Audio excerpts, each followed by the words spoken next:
Si Guido ay isang ordinaryong batang tagahatid na walang direksyon sa buhay.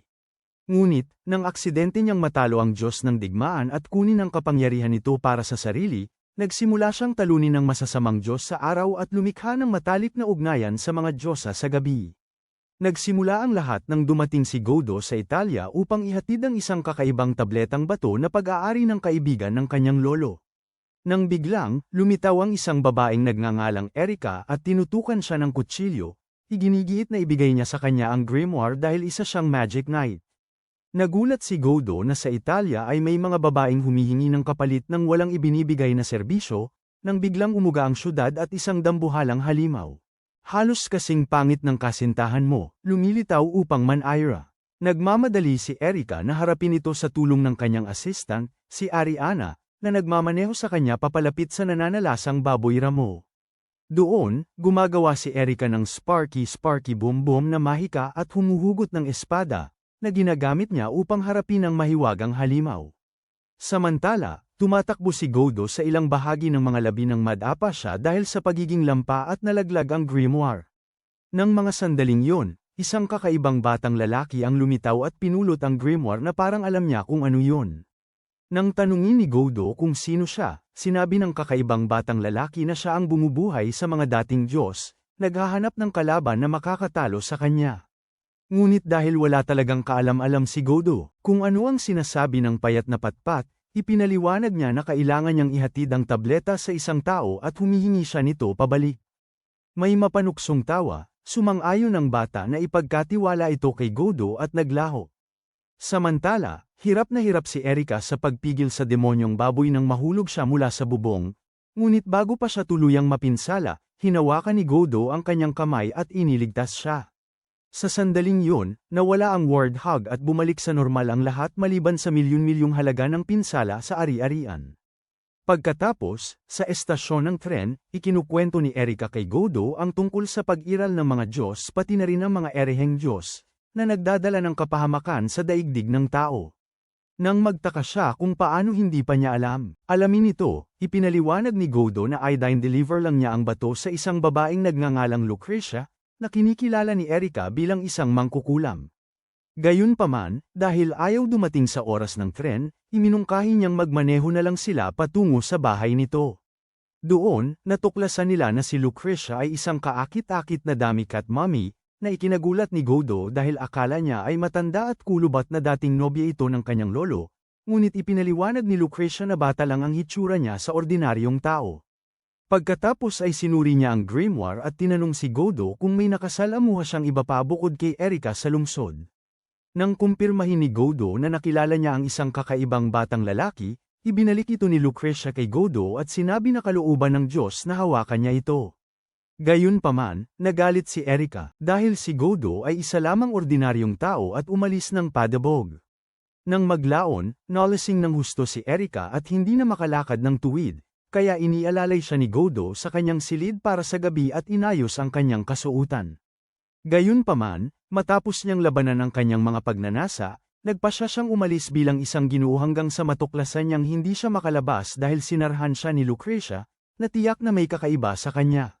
Nang mahimasmasan si Erica, pinagalitan niya ng husto si Guido dahil sa pagkakita sa kanya sa diangkop na kalagayan, ngunit bago pa niya saktan ito, bigla itong umulan, at nagmamadali siyang lumabas upang hanapin ang isa sa mga Diyos. Tinawag ni Erica si Melchart at sinubukan siyang pigilan ng lumitaw ang isa pang Diyos at sumalakay mula sa itaas. Iginigiit ni Melchart na kailangan niyang lumaban at umalis, kaya nagplano si Erica na sundan sila at pigilan sa pagwasak ng isla dahil sa kanilang laban. Maya-maya, inihatid ni Ariana sina Erica at Guido sa puok labanan habang inaalala ni Guido ang kanyang usapan kay Lucrecia. Tila, papayagan siya ng grimoire na nakawin ang kapangyarihan ng isang Diyos at gamitin ito bilang kanya, at mayroon ng kapangyarihan ng isang Diyos na nasa loob. Nang sa wakas ay dumating sila, nakita ni Guido ang kakaibang batang lalaki na sa katunayan ay isang Diyos na nagngangalang Verethronia. Ayon kay Lucrecia, may 10 inkarnasyon si Verethronia, at isa sa mga ito ang kapangyarihang kasalukuyang nasa loob. Bago magsimulang magsagupa ang dalawang Diyos, lumukso si Erica at sinubukang kausapin ang mga ito, ngunit dahil hindi siya ang bida, tumanggi si Verathronia at sinubukang tamaan siya ng kanyang mga kidlat, kaya itinulak siya ni Godo palayo.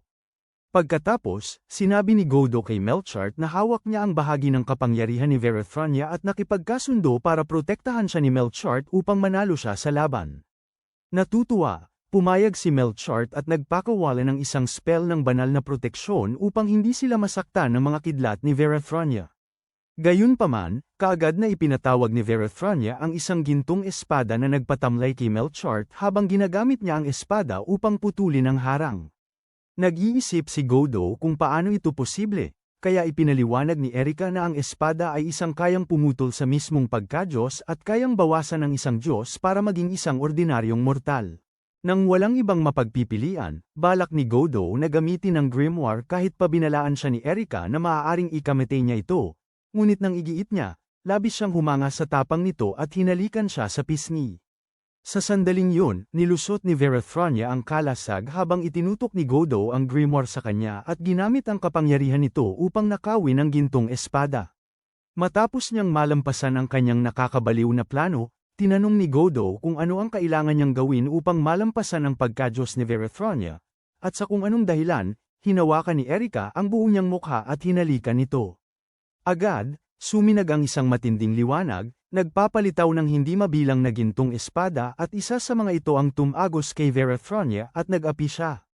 Pagkatapos nyon, nagkaroon si Godo ng kakaibang panaginip kung saan sinabi ni Pandora sa kanya na muling isisilang siya bilang isang mamamatay Diyos dahil sa pagkatalo kay Verathronia. Nang magising siya, napagtanto niyang huli na siya sa klase at nilaktawan ng banyo para magbihis. Bigla siyang natigilan nang makita si Erika sa kanyang kama, na pagkatapos ay humingi sa kanya ng cappuccino.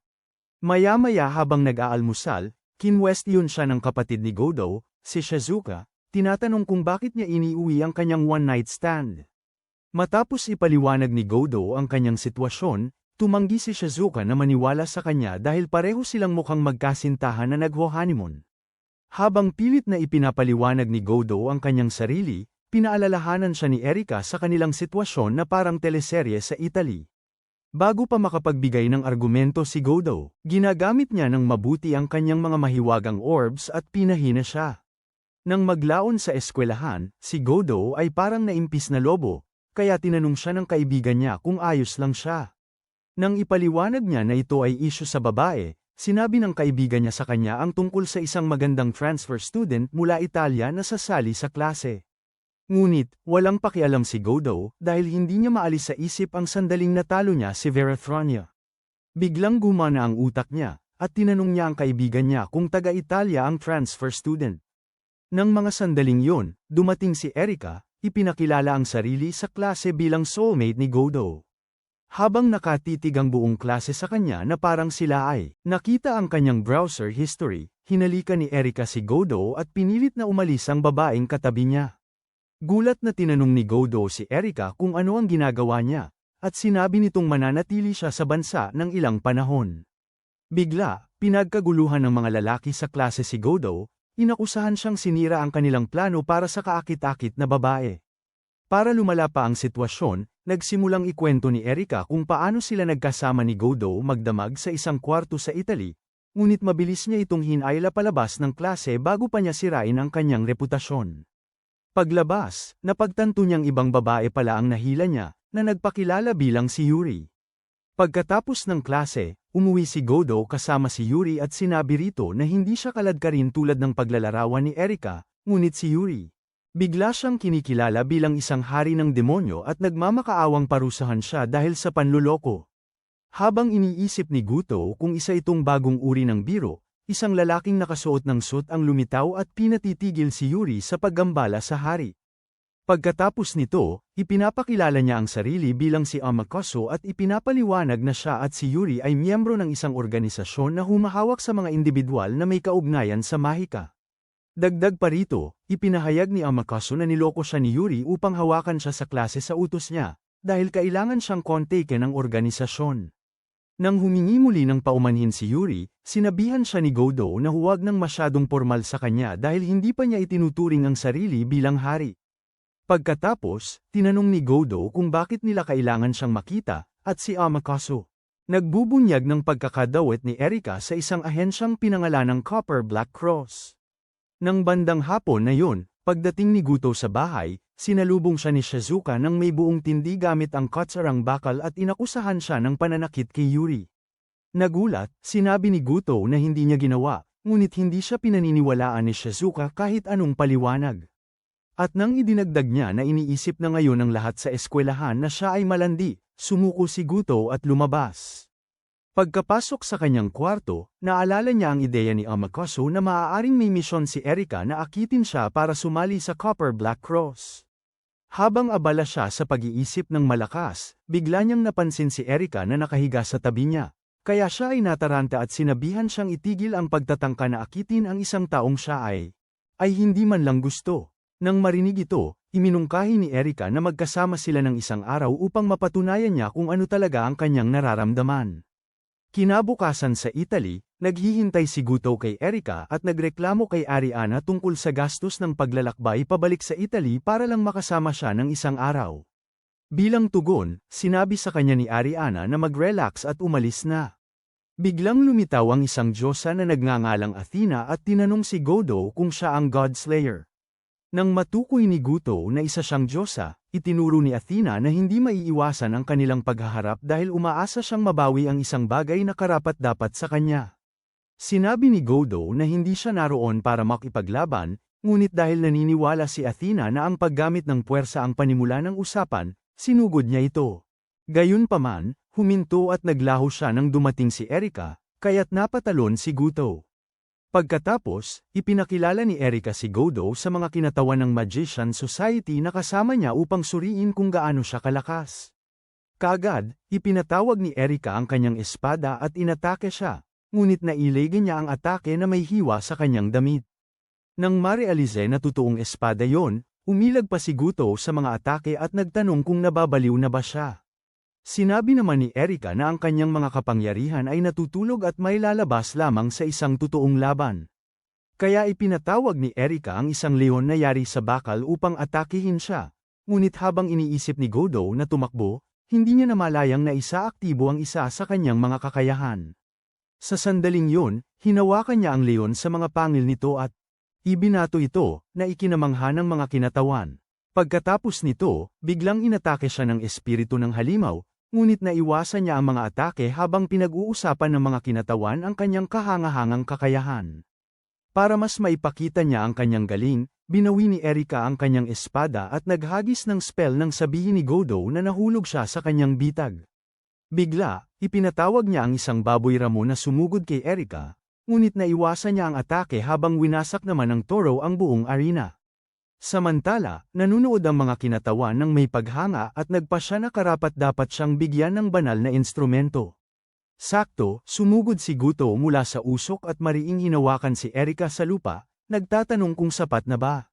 Nagpatuya si Erika at sinabing mahusay ang ginawa niya nang magsimulang pumalakpak ang mga kinatawan sa husay ni Guto sa pagpapahiga ng mga kababaihan. Iminungkahi ni Erika na tapusin niya ang sinimulan niya ngunit bumaba si Guto mula sa kanya, sinabing hindi siya ang kanyang tipo. Pagkatapos nito hiniling niya na ibunyag ni Erika ang totoong gusto niya mula sa kanya, kaya umamin si Erika na pinili niyang makasama siya hindi dahil kampyon siya o dahil may nagsabi sa kanya kundi dahil totoo niya itong minamahal. Habang namumula si Guto, nagpalabas si Erika ng isang kakaibang tingnan na medalya at ipinakita ito sa kanya sa hindi nila nalalaman. Pinagmamasdan sila ilang araw pagkatapos habang papunta si Yuri sa paaralan may nakasalubong siyang Makaso at sinabi nito na may masamang mangyayari kay Guto.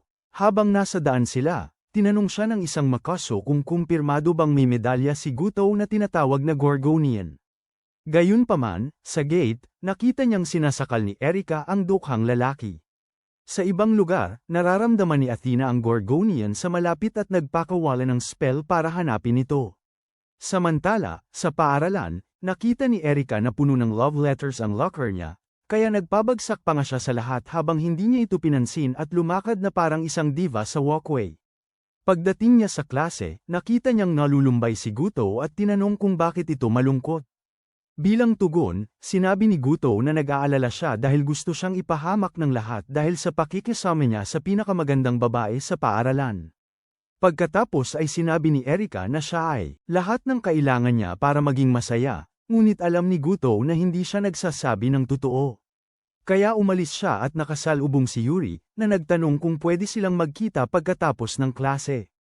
Maya-maya, dumating si Gato sa bubong ng paaralan matapos makatakas kay Erika at humingi ng paumanhin kay Yuri sa pagiging huli. Pagkatapos ay sinabi ni Yuri na siya ang dapat humingi ng paumanhin dahil siya ay isang hari, ngunit pinapaalalahanan siya ni Guto na hindi siya interesado sa lahat ng iyon. Kaya tinanong ni Yuri kung dala niya ang Gorgonian, ngunit dahil walang ideya si Gato kung ano yon, ipinaliwanag ni Yuri na ito ay isang banal na instrumento na kayang sirain ang mundo. Pagkatapos ay sinabi ni Gato na ang grimoire ng kanyang ama ay sapat ng gulo sa sarili nito at sinabing hindi niya kayang humarap sa isa pang banal na instrument. Pagkatapos, tinanong niya kung ano ang Gorgonian, at inilarawan ito ni Yuri bilang isang batong metal na may larawan ng ahas. Bago pa matapos magsalita si Yuri, inabot ni Guto ang Gorgonian sa kanya, na nagdulot ng pagkagulat nito habang ipinapaliwanag niyang nakuha niya ito bilang regalo mula kay Erika. Biglang nagalit si Yuri, sinabi sa kanya na simulan niyang isipin kung paano nakakaapekto ang kanyang mga kilos bilang isang hari ng demonyo sa lahat ng nasa paligid niya. Nang ituro niya na maaaring wakasan niya ang mundo dahil sa isang hanggal na pagkakamali, hindi pa rin maintindihan ni Gato kung bakit siya galit na galit. Kaya sinabi ni Yuri na hindi na mahalaga yun at sinabing maaaring ang kanilang bansa ang sentro ng isang Propecia. Kalaunan, sa isang dambana, nagtanong si Guto tungkol sa Propecia, at ipinaliwanag ni Yuri na isang prinsesa raw noon ay ipinropesya na ang kapangyarihan ng Gorgonian ay babaguhin ng isang sinaunang diyosa upang maging isang makapangyarihan at mapaghiganting nilalang na maaaring magtapos sa mundo. Nang marinig ito, iminungkahi ni Gato na sirain nila ito, ngunit ipinaliwanag ni Yuri na maaari lang itong selyuhan, na mangangailangan ng mahabang panahon at maraming mahika. Noon din, dumating si Erika upang angkinin ang pagmamay-ari ng kanyang larwang tao, ngunit inakusahan siya ni Yuri ng paglalagay sa bansa sa panganib. Pagkatapos ay sinabi ni Erika na ibinigay niya ang metal kay Guto dahil siya ang kampyon na makakapagligtas sa kanila kung matupad ang Propecia. Nang sumang-ayon si Yuri sa kanya, iminungkahi ni Erika na suriin niya ang metal gamit ang kanyang spirit vision upang makita kung may detect siya. Kaya, nagpakawala si Yuri ng kanyang spell, at, nang makita niya si Athena na nakatayo sa isang lugar sa syudad, natakot siya at nabitiwan ang metal. Maya-maya, tumakbo sina Guto at Erika sa syudad upang hanapin si Athena, at nang makarating sila sa isang bubong, sinabi ni Erika kay Guto na maghanda sa pakikipaglaban dahil kalaban nila ang anak ni Zeus. Biglang lumitaw si Athena at sinabing natutuwa siyang makita muli si Gato, ikinagulat ni Erika, na nagtaka kung paano sila nagkakilala. Kaya, ipinakilala ni Athena ang sarili bilang isang god slayer ng silangan at sinabi kay Gato na magpakilala rin dahil maglalaban sila para sa Gorgonian. Bilang tugon, sinabi ni Guto na wala siyang problema dito, ngunit sinabi ni Athena na sinumang pumipigil sa kanya mula sa metal ay isang kaaway. Nang ipakilala ni Gato ang sarili, tinanong ni Athena kung nasaan ang Gorgonian dahil halata raw na hindi niya ito dala.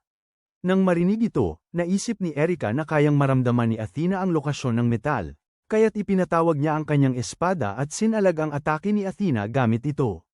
Pagkatapos nito, itinuro ni Athena na bagamat maliit lang ang kapangyarihang inagaw ni Gato para sa sarili niya, nararamdaman pa rin niya ang banta mula sa kanya. Nang marinig ito, iminungkahi ni Gato na umalis na lang siya, ngunit sinabi ni Athena na magiging nakakainip, kaya isinara niya si Erika sa loob ng isang harang at lumitaw sa harap ni Gato. Pagkatapos ay sinabi niya na napakalamig niya para sa isang pumatay ng Diyos at napakawalang isip para sa isang hari, kaya't nagbigay siya ng isang halik ng kamatayan sa kanya, hinigop ang kanyang lakas habang nangangatog ang kanyang mga binti.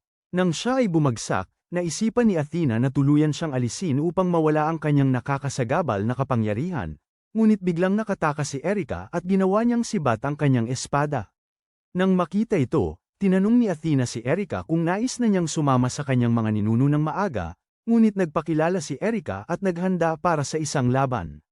Pagkaraan ng ilang sandali, inatake ni Erika si Athena gamit ang lahat ng kanyang makakaya at nagawa niyang lagyan ng marka ang kamay ni Athena. Gayunpaman, agad itong gumaling, at sa kabila nito, patuloy na inatake ni Erika hanggang sa basagin ni Athena ang kanyang sibat. Kaya ikinulong ni Erika si Athena gamit ang isang salamangka at nakatakas kasama si Gato. Sa ibang lugar, nakasalubong ni Yuri si Liliana, isang kabalyero ng krus na tanso at itim, na pagkatapos ay hiningi ang medalya mula rito. Ngunit tumanggi si Yuri, sinabing kailangan nitong selyuhan agad, habang pinatatagal ni Naguto at Erika si Athena. Ipinaalala ni Liliana na walang silbi ang kanyang selyo sa isang Diyos, ngunit iginigiit ni Yuri na kailangan nilang subukan. Kaya sinabi ni Liliana na kailangan niyang kunin ang medalya mula rito. Biglang, halos banggay ni Amakaso si Liliana gamit ang isang kotse at inanyayahan si Yuri na sumakay. Nang tangkaing habulin sila ni Liliana, hinaranggan siya ni Amakaso sa pamamagitan ng isang balakid at umalis. Sa kung saan sa lungsod, nagising si Gato na nilalaro ni Erika ang kanyang buhok at tinanong kung gaano na siya katagal. Matagal nang patay. Bilang tugon, sinabi ni Erika na ilang oras na siyang nawala ng malay at idinagdag na unti-unting nagiging kanya ang mga kapangyarihan. Sa sandaling yun, pinasalamatan siya ni Guto sa pagliligtas niya rito, ngunit sinabi ni Erika na hindi sapat ang mga salita, dahil kailangan niyang ipakita rito kung ano ang nararamdaman niya. Habang lumalapit siya, nagulantang si Guto at pinaalalahanan siya na nasa parke sila, kaya iminungkahi ni Erika na pumunta na lang sila sa kanyang silid. Ngunit sinabi ni Guto na wala ng oras para maglaro. Pagkatapos nito, tinanong niya si Athena, at ibinunyag ni Erika na hinahabol nito ang Gorgonian at maaaring matagpuan na ito sa lalong madaling panahon. Nang mag-alala si Guto kay Yuri, sinabi ni Erika na magpahinga lang siya dahil hindi sila pigilan si Athena sa pagkuha ng medalya, at idinagdag na maaari nilang panuorin ang pagguho ng mundo o lumaban kapag nangyari ito. Pagkatapos ay nagtanong si Gato tungkol sa kung paano gamitin ang Golden Sword, at kinumpirma ni Erika na kailangan niyang malaman ang lahat tungkol sa kanyang kalaban para magamit ang Golden Sword. Dahil aabutin ng buwan ang pag-aaral tungkol kay Athena, nag-alok si Erika ng shortcut at sinabi kay Gato na kailangan niyang gustuhin ito para gumana. Pagkatapos ay sinabi ni Gato sa kanya na magpatuloy, kaya hinagkan siya ni Erika at inilipat ang lahat ng kaalaman sa kanya. Bigla, pinigilan siya ni Gato nang makita niyang dumidilim ang kalangitan sa buong syudad. Habang kumakalat ang dilim sa syudad, naiipit sa traffic sina Amakaso at Yuri, kaya itinuro ni Amakaso na nagsimula na ang propecia at napagtanto ni Yuri na darating si Athena para sa medalya. Pagkatapos ay iminungkahi ni Amakaso na iwanan na lang nila ang kotse at tumakbo. Samantala, nagbato si Athena ng isang spell, ipinatawag ang kanyang mga lingkod upang hanapin ang Gorgonian sa syudad, at pagkaraan ng ilang sandali, habang nagmamaneho si Ariana sa trapiko na parang may nakatago siyang karagdagang buhay, nakita sila ng mga kwago. Nang itinuro ni Erika na mga lingkod sila ni Athena, tinanong ni Gato kung bakit, at hinayla siya ni Erika palapit upang makumpleto ang paglilipat ng kanilang kaalaman.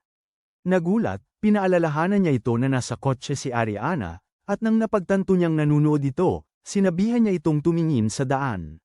Pagdating sa isang dambana, tinawagan ni Yuri si Gato, na nagtanong kung nagkaroon na siya ng anumang pag-unlad sa pagsasara. Bilang tugon, sinabi ni Yuri na hindi pa siya nagsisimula, kaya sinabi ni Gato na iwan niya ang medalya at tumakbo kung magiging masama ang sitwasyon. Ngunit, sinabi ni Yuri na hindi niya kayang iwanan na lang ang kanyang tungkulin at tumakbo, kaya sinabi ni Gato na tawagin ang kanyang pangalan at isipin siya ng buong lakas hanggat kaya niya kapag lumala ang sitwasyon. Dahil nangako si Gato na darating siya, tinanong ni Yuri kung isa yun sa kanyang mga kakayahan, ngunit sinabi ni Gato na hindi siya sigurado, dahilan para hindi humanga si Yuri. Sinabi ni Yuri na irresponsible siya at nagpasya siyang subukan ng pagsasara. Pagkatapos ng tawag, tinanong ni Amakaso si Yuri kung kailan siya naging ganoon kalapit kay Guto, ngunit nang tanungin niya kung bakit niya iniisip na sila ay malapit, sinabi ni Amakaso na kalimutan na lang niya. Dahil, ang utak niya ay parang sa isang nasa ikalawang baitang at umalis siya para maghanap ng sinumang makakatulong sa pagseselyo. Samantala sa lungsod, nagpasya sina Erika at Guto na maglakad, dahil sinira ni Ariana ang tanging sasakyan nila. Sa kanilang paglalakad, tinanong ni Erika si Gato kung balak niyang gamitin ang abilidad na tinatawag na Incarnation of the Wind kung tatawagin ni Yuri ang pangalan niya, at nang kumpirmahin niya ito, inilahad niya na nag-aalala siya kay Yuri dahil inilagay niya ito sa panganib, kaya sinabi ni Erika sa kanya na siguraduhin niyang mailigtas niya ito. Sa mas magaang usapan, idinagdag niya na papayagan niyang maging pangalawang kasintahan ni Gato si Yuri, dahil siya ang laging magiging pangunahin. Bigla, nakakita sila ng kidlat at naisip nilang marahil ay nahanap na ni Athena ang Gorgonian. Samantala, sa dambana, dumating si Athena at hiniling kay Yuri na ibigay ang metal habang nagbabanta na kukunin niya ito ng sapilitan. Mabilis na naglagay si Yuri ng harang, ngunit sinira ito ni Athena sa loob lang ng ilang segundo, tinangay siya sa proseso. Sa kabutihang palad, biglang sinalo siya ni Liliana at sinabi sa kanya na ibigay ang metal. Nang mapagtanto na susugod si Athena, mabilis na hinarang ni Liliana ang kanyang atake habang hinihiling kay Yuri na ibigay ang metal. Habang nag-aalangan siya, tinamaan ni Athena ang kanilang dalawa ng malakas na atake at nabawi ang metal. Pagkatapos, nagbato siya ng salamangka at nagbago ng anyo, at nagpakawala ng hangin ng kamatayan, na nalanghap ni Yuri. Naisip ni Athena na hindi pa niya lubos na kontrolado ang kanyang mga kapangyarihan pa at sinabing pansamantala lang yun. Samantala, naaalala ni Yuri ang pangako ni Gato at sinabi kay Athena na kailangan niyang talunin ng isang tao bago pa siya magsimulang makaramdam ng hindi maganda. Nausisa, tinanong ni Athena kung sino yun, kaya't nanganib si Yuri na magtiwala sa isang hanggal at isinigaw ang pangalan ni Gato ng buong lakas niya. Bigla, bumagsak siya, ngunit dumating si Gato sa tamang oras upang seluhin siya. Nagulat na makitang buhay si Gato, malakas na tumawa si Athena at sinabing hindi niya inaasahan ang mas mababa pa sa isang hari ng demonyo. Makalipas ang ilang sandali, sumama si Erika sa kanila, at tinanong ni Gudo si Yuri kung maayos lang siya, ngunit nagsimula siyang umubo.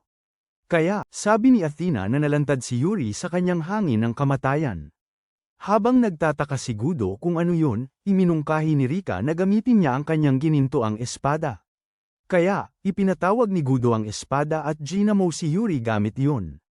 Sa pagharap kay Athena, inialok ni Gudo sa huling pagkakataon na payagan siyang umalis ng ligtas at buo.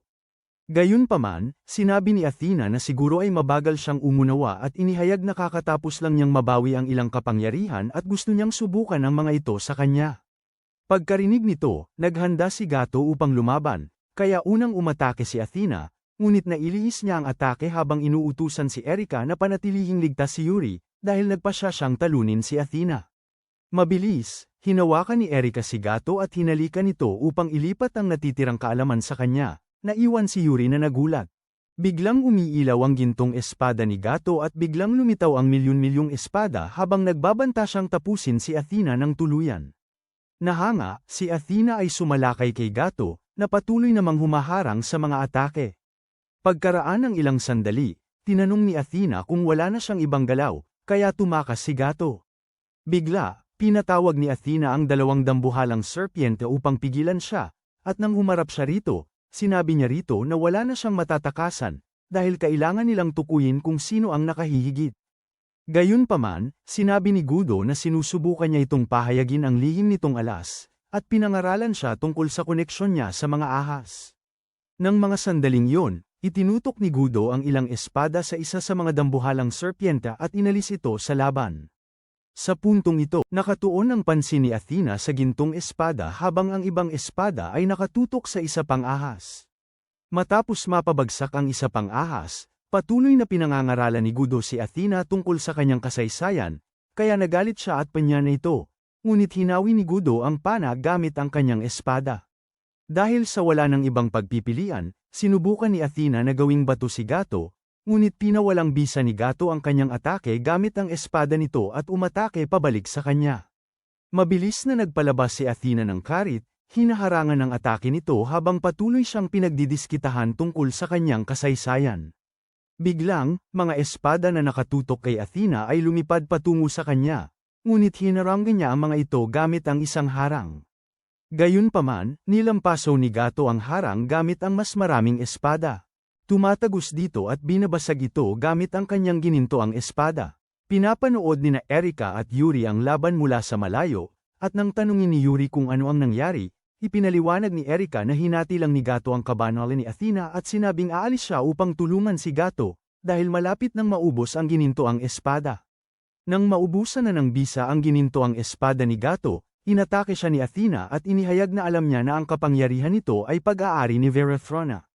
Matapos siyang unang tamaan ni Athena, itinabi ni Gato ang kanyang espada at inaktibo ang isa pang kasanayan. Pagkatapos, nagpatawag siya ng nagniningas na kabayo ng liwanag mula sa araw upang atakihin si Athena, ngunit hinarang din ito ang atake gamit ang isang kalasag. Bigla, nakatanggap si Guto ng sibat mula kay Erika at tinamaan at tinuhag si Athena nito, na nagdulot ng malaking pagsabog na nag-iwan sa metal at kay Athena na nanghihina at tila walang magawa. Dahil sa kahihiyan, hiniling ni Athena kay Guto na tuluyan na siyang wakasan, ngunit pinatawad siya nito at sinabihan siyang lumayas. Nagulat si Erika at nagtanong kung bakit, at sinabi ni Guto na gusto lang niyang ipakita kung sino ang may kapangyarihan. Nang marinig ito, nagkomento si Athena na isa siyang kakaibang lalaki at naglaho, iniiwan si Erika upang sermonan si Guto. Pagkatapos ay tinanong ni Gato si Erika kung alam niya kung paano magaganap ang lahat, at kinumpirma nito na kailangang mangyari ang laban sa Japan upang maiwasan ang panghihimasok mula sa ibang mga kampiwons. Maya-maya, nakisama si Yuri sa kanila at nagtanong kung ano ang gagawin nila tungkol sa bunganga na iniwan ng pagsabing. Kinabukasan, sumulpot si Yuri sa bahay ni Gato at sinabing nagpasya siyang panatilihin siyang kontrolado dahil siya ay irresponsible. Para simulan ang kanyang trabaho, hinayla niya si Gato palayo kay Erika, ngunit hinayla naman siya pabalik ni Erika at iminungkahi na pumunta na sila sa eskwela. Ilang araw pagkatapos, nagpunta si Gato sa silid ni Erika upang gisingin siya para sa eskwela, ngunit natagpuan niya itong mahimbing na natutulog, kaya't dahan-dahan siyang lumapit, umiilag sa mga patibong na maaaring magdulot ng kahihiyan. Nang tuluyan niyang magising si Erika, tinawag siya nitong tanga at walang utak habang nagpapamalas ng mabilis at nakakagulat na sulyap sa kanyang sarili, ngunit ang kanyang mga komento ay hindi pinansin ni Gato dahil mabilis siyang tumalikod upang maiwasan. Nauubos ang kanyang supply ng dugo. Nang sabihin niyang magsuot ito ng kung ano, humingi ito ng tulong sa kanya. Nang hindi nag-iisip, sinunggaban ni Guto ang panakip sa dibdib nito at sinubukang isuot sa kanya. Ngunit nang bumalik sa katinoan ang kanyang isip, nagulantang siya at itinapon ang mga ito. Sa ibang lugar, napapanaginipan ni Yuri si Liliana na nagpaplano ng isang ritual kasama ang isa pang kampyon na nagngangalang Vauban. Ilang sandali pagkatapos, habang naghahanda siya ng agahan, iniisip niya si Vauban, ngunit inistorbo siya ni Akari at tinikman ang ilan sa kanyang pagkain. Nang purihin niya ang kanyang luto at sinabing magugustuhan ito ng hari. Nagulat, tinanong ni Yuri kung paano niya ito nakilala, at inihayag ni Akari na sinabi ito sa kanya ni Amakasu. Nang siya ay inakusahan si Yuri na sinusubukang akitin si Guto sa pamamagitan ng kanyang tiyan, biglang naging galit na kamatis si Yuri at umalis ng padabog. Hindi ito pinansin, nag-alok si Akari na tulungan siyang magbalot ng pagkain para kay Gato, ngunit sinabi ni Yuri na kanya ang pagkain at idinagdag na layunin lamang niyang gabayan si Gato kung paano maging hari. Muli, hindi ito pinansin ni Akari at ipinakita sa kanya ang nakabalot na pagkain habang sinasabing sa pamamagitan nito, magagawa niyang maging asawa niya ang hari, na nagpangarap kay Yuri. Makalipas ang ilang sandali, dumating si Yuri sa paaralan dala ang nakabalot na pagkain at pinag-isipan ang payo ni Akari. Gayunpaman, pagpasok sa klase, nakita niya si Erika na nakakandong sa kanyang iniibig at pinag-uusapan kung paano siya pinagsilbihan nito bago magsimula ang klase.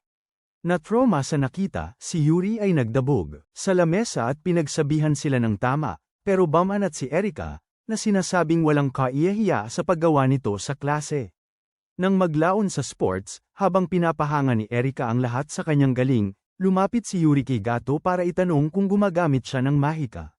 Nang sumagot si Guto, na sinabing hindi siya, tinukoy ni Yuri na pinagkakatiwalaan niya si Erika, at sumang-ayon si Guto, na sinabing marami na siyang beses na nailigtas nito. Habang nagrereklamo si Yuri tungkol sa kakulangan niya ng kasanayan sa mga bola, sumulpot si Erika at hiniling kay Guto na saluhin ang mga bola para sa kanya, dahil dati siyang catcher. Nang tumanggi si Gato para lang inisin siya, nagtanong si Yuri kung dati nga ba siyang sumasalo ng bola, at ibinunyag ni Gato na oo, hanggang sa nabali ang balikat niya at huminto. Dagdag pa rito, sinabi ni Guto na ang kanyang gumaling ang balikat nang siya ay maging kampyon, ngunit hindi siya makakalaro dahil hindi makatarungan na gamitin niya ang kanyang mga kapangyarihan. Nang mga sandaling yon, hinamon ni Erika si Yuri sa isang laban sa baseball, sinasabing nagpapakahirap siya sa mga harapan kasama si Gato, habang si Yuri ay isang sidekick lang na walang ginagawa kundi iligtas. Napukaw nito, tinanggap ni Yuri ang hamon, at pagkaraan ng ilang sandali, Naghanda siya para sa laban habang naghahanda naman si Gato na maging catcher. Nang magsimula ang laro, nagplano sina Gato at Yuri na gawing katawa-tawa si Erika, at bigla siyang nagkaroon ng pangitain sa direksyon ng bola. Kaya nang sabihin niya kay Gato, inutusan niya itong hamampes ng buong lakas. Gayunpaman, sa unang bato ni Erika, hamampes si Yuri na parang iyong gagawin ni Lola, na nagpamulat kay Guto sa tindi ng kanilang kalagayan. Pagkatapos nito, sinabi ni Guto kay Yuri na pumalo sa hudyat niya, at nang ihagis ni Erika ang bola, pumalo si Yuri sa hudyat ni Guto. Nang nagsisimula pa lang siyang magdiwang, napagtanto niya na ang bola pala ay tumama sa bullseye sa pagitan ng mga binti ni Gato. Sa isang lugar sa lungsod, pinagmamasdan ni Liliana ang ilang archaeologists na nagtatrabaho sa crater na naiwan ng pag-atake ni Gato kay Athena. Gayunpaman, dumating si Amakaso upang itanong kung may nakapukaw sa kanyang interes. Bilang tugon, sinabi ni Liliana na napadaan lang siya sa isang kapritsyo at umalis habang nagtataka si Amakaso kung ano ang pagkatapos. Samantala, sa paaralan, si Guto ay nanananghalian kasama ang kanyang mga kaibigan, at nang dumating si Yuri na may malaking balutan ng pagkain, tinanong ni Guto kung siya ay kumakain para sa dalawa. Ngunit sinabi ni Yuri na marami siyang nalutong pagkain at naisip niyang maaari silang magbahagi lahat. Mabilis, kumuha si Erika ng isang kagat at sinabing maaaring mas mahusay ito. Ngunit sinabi ni Guto na malaki ang bibig nito para sa isang hindi marunong magluto. Nang matikman ang pagkain, pinuri ni Guto ang luto ni Yuri, kaya't sinabi ni Erika na sinusubukan niyang akitin si Gato. Gayunpaman, hindi sumang-ayon si Yuri, sinabing ang kanyang tungkulin ay gabayan lamang si Gato. Noon din, tinanong ni Erika si Yuri kung mayroon siyang telepono, ngunit sinabi nitong wala siya, dahil hindi siya magaling sa mga elektroniko. Kaya, inutusan ni Erika si Guto na pumunta sa isang tindahan kasama si Yuri upang tulungan siyang makakuha ng isa at sinermonan si Yuri kung bakit niya kailangan ng telepono bilang isang nagbabantay ng isang lumalakad na kalamidad. Upang idiin ang kanyang punto, tinawagan ni Erika si Guto at sinabi kay Yuri na makakausap niya si Guto anumang oras gamit ang cellphone. Nang marinig ito, nagningning ang mukha ni Yuri, ngunit bigla niyang napagtanto kung gaano ito kaiya-hiya, kaya mabilis siyang umalis. Pagkatapos nito, itinuro ni Erika na ang ika-6 na pandaman ni Yuri ay maaaring magamit, kaya sinabi niya kay Gato na gawin siyang kanya, habang sinasabing siya ang tanging iba pang kasama na pinapayagan niyang magkaroon. Nang maglaon, pagdating nila sa tindahan, sinabi ni Yuri na ito ang kanyang unang beses na lumabas kasama ang isang lalaki, na nagpamula kay Guto. Habang nagdedesisyon sila kung aling telepono ang kukunin, sandaling namataan ni Yuri ang isang anino sa may pintong salamin. Naramdaman ang takot nito, tinanong ni Gato kung may problema, ngunit sinabi ni Yuri na nag-i-imagine lang siya. Pagkatapos nito, itinuro ni Guto kay Yuri kung paano gamitin ang telepono, at nang matutunan na niya ito, pagod na sinabi ni Guto na subukan siyang tawagan. Matapos niya itong matagumpay na magawa, pinuri siya ni Guto, kaya sinabi niya rito na tawagan siya kung may mangyari, at idinagdag na marami siyang ibinigay na first time sa kanya. Pag-uwi niya, nakatanggap si Guto ng tawag mula sa isa pang kampyon na nagngangalang Salvatore, na nagpakilalang kaibigan niya, ngunit galit na sinabi ni Guto sa kanya na huwag nang magpaligoy-ligoy. Gayunpaman, ipinapaalala ni Salvatore kay Gato kung gaano sila kasaya noong sila ay naglaban. Nang pagbantaan ni Gato na tapusin ang tawag, inihayag ni Salvatore na nasa Japan si Vauban at tinalakay ang kanyang iba't ibang kakayahan. Pagkatapos nito, hiniling niya kay Guto na labanan si Vauban upang umangat sa antas, ngunit ibinaba ni Guto ang telepono at nagpa siya na sabihin kay Erika. Sa kasamaang palad, ang numero ni Yuri ang nadial niya sa halip. Ngunit nang lumabas si Yuri mula sa kanyang banyo upang sagutin ang tawag, sumulpot si Liliana at hinawakan siya. Pagkalipas ng ilang oras, nagising si Yuri sa mansyon ni Vauban at nagtaka kung nasaan siya. Sakto namang sinabi ni Vauban sa kanya na kailangan niya ang tulong nito para sa isang ritual na minsan niyang ipinagbuwis ng buhay. Pagkatapos, inihayag niya na siya ay sa kanya na ngayon. Nang gabing yon, ipinagbigay alam ni Amakaso, Guto at Erika na puwersahang dinala ni Vauban si Yuri. Nagulat, tinanong ni Erika kung bakit gagawin yun ni Vauban, at inihayag ni Amakaso na may nakaraan sila. Dahil nauubos na ang oras, humingi ng tulong si Amakaso sa kanila, at agad namang pumayag si Gato. Nang sabihin ni Erika na hindi sila dapat magpadalos-dalos, sinabi ni Gato sa kanya ang tungkol sa tawag niya kay Salvatore at inihayag na pagkakataon yun upang makipag-away sa kanya. Nang marinig ito, sinabi ni Erika na gusto niyang sumama, kaya tinitiyak ni Gato kay Amakaso na sila na ang bahala rito at humingi ng direksyon. Samantala, sa mansyon ni Vauban, sinabi ni Yuri sa kanya na hindi siya makapagpapatawag ng isang ereheng Diyos, dahil hiling ni Vauban ito sapagkat tungkulin niyang protektahan ang bansa. Gayunpaman, sinabi ni Vauban na wala siyang pagpipilian, kaya nagbanta si Yuri na magtapos ng sariling buhay. Bigla, ipinatawag ni Vauban ang mga kaluluwa ng kanyang patay na mandirigma at ipinaliwanag na ang mga buhay na kanyang inani ay naglilingkod sa kanya ng walang hanggan. Nang idagdag niya na malalaman niya sa lalong madaling panahon kung makakapaglingkod sa kanya si Yuri matapos siyang mamatay, pinahanga ni Yuri si Vauban sa pagpapakita ng kanyang kakayahan. Ilang sandali pagkatapos, dumating sina Gato at Erika sa mansyon, at nang kumpirmahin ni Erika na naroon si Yuri sa gusali, pumasok sila sa loob. Bigla, inatake sila ng mga patay na alipin ni Vauban, habang isa pang muling nabuhay ang nagpabatid kay Vauban tungkol sa kanilang pagdating. Samantala, ipinadala ni Erika ang mga muling nabuhay pabalik sa kanilang pinagmulan. Nang mawala ang mga katawan, nakasalubong nila ang isang sinaunang mangkukulam, na pagkatapos ay nagpatawag ng isang malaking golem para salakayin sila. Sinaksak ni Erika ang golem, ngunit agad itong gumaling, kaya sinubukan ni Gato na ipatawag ang toro. Gayunpaman, sinabi ni Erika sa kanya na magtipid ng lakas para sa susunod at hinampas ang golem sa ulo gamit ang kanyang espada, agad itong natalo. Sa ibang bahagi ng mansyon, pinagsilbihan ni Lilian si Yuri ng isang tasa ng tsaa, at nang magpasalamat ito, sinabi ni Lilian na hindi na kailangan.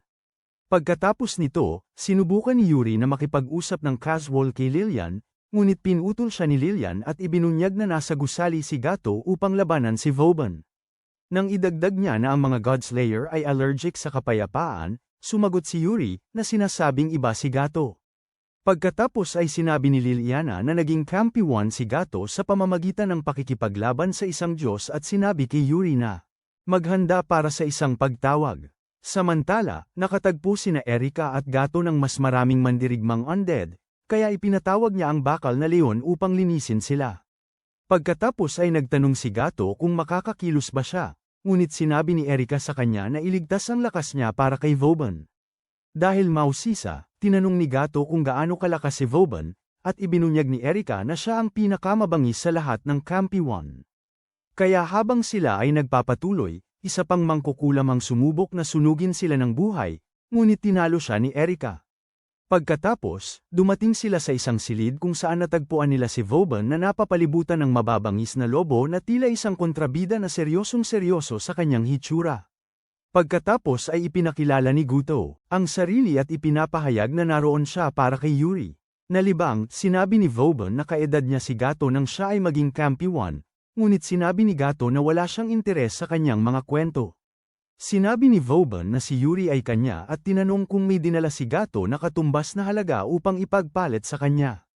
Bago sumagot si Gato, iminungkahi ni Erika na pakinggan ni Gato ang payo ng kanyang kaibigan.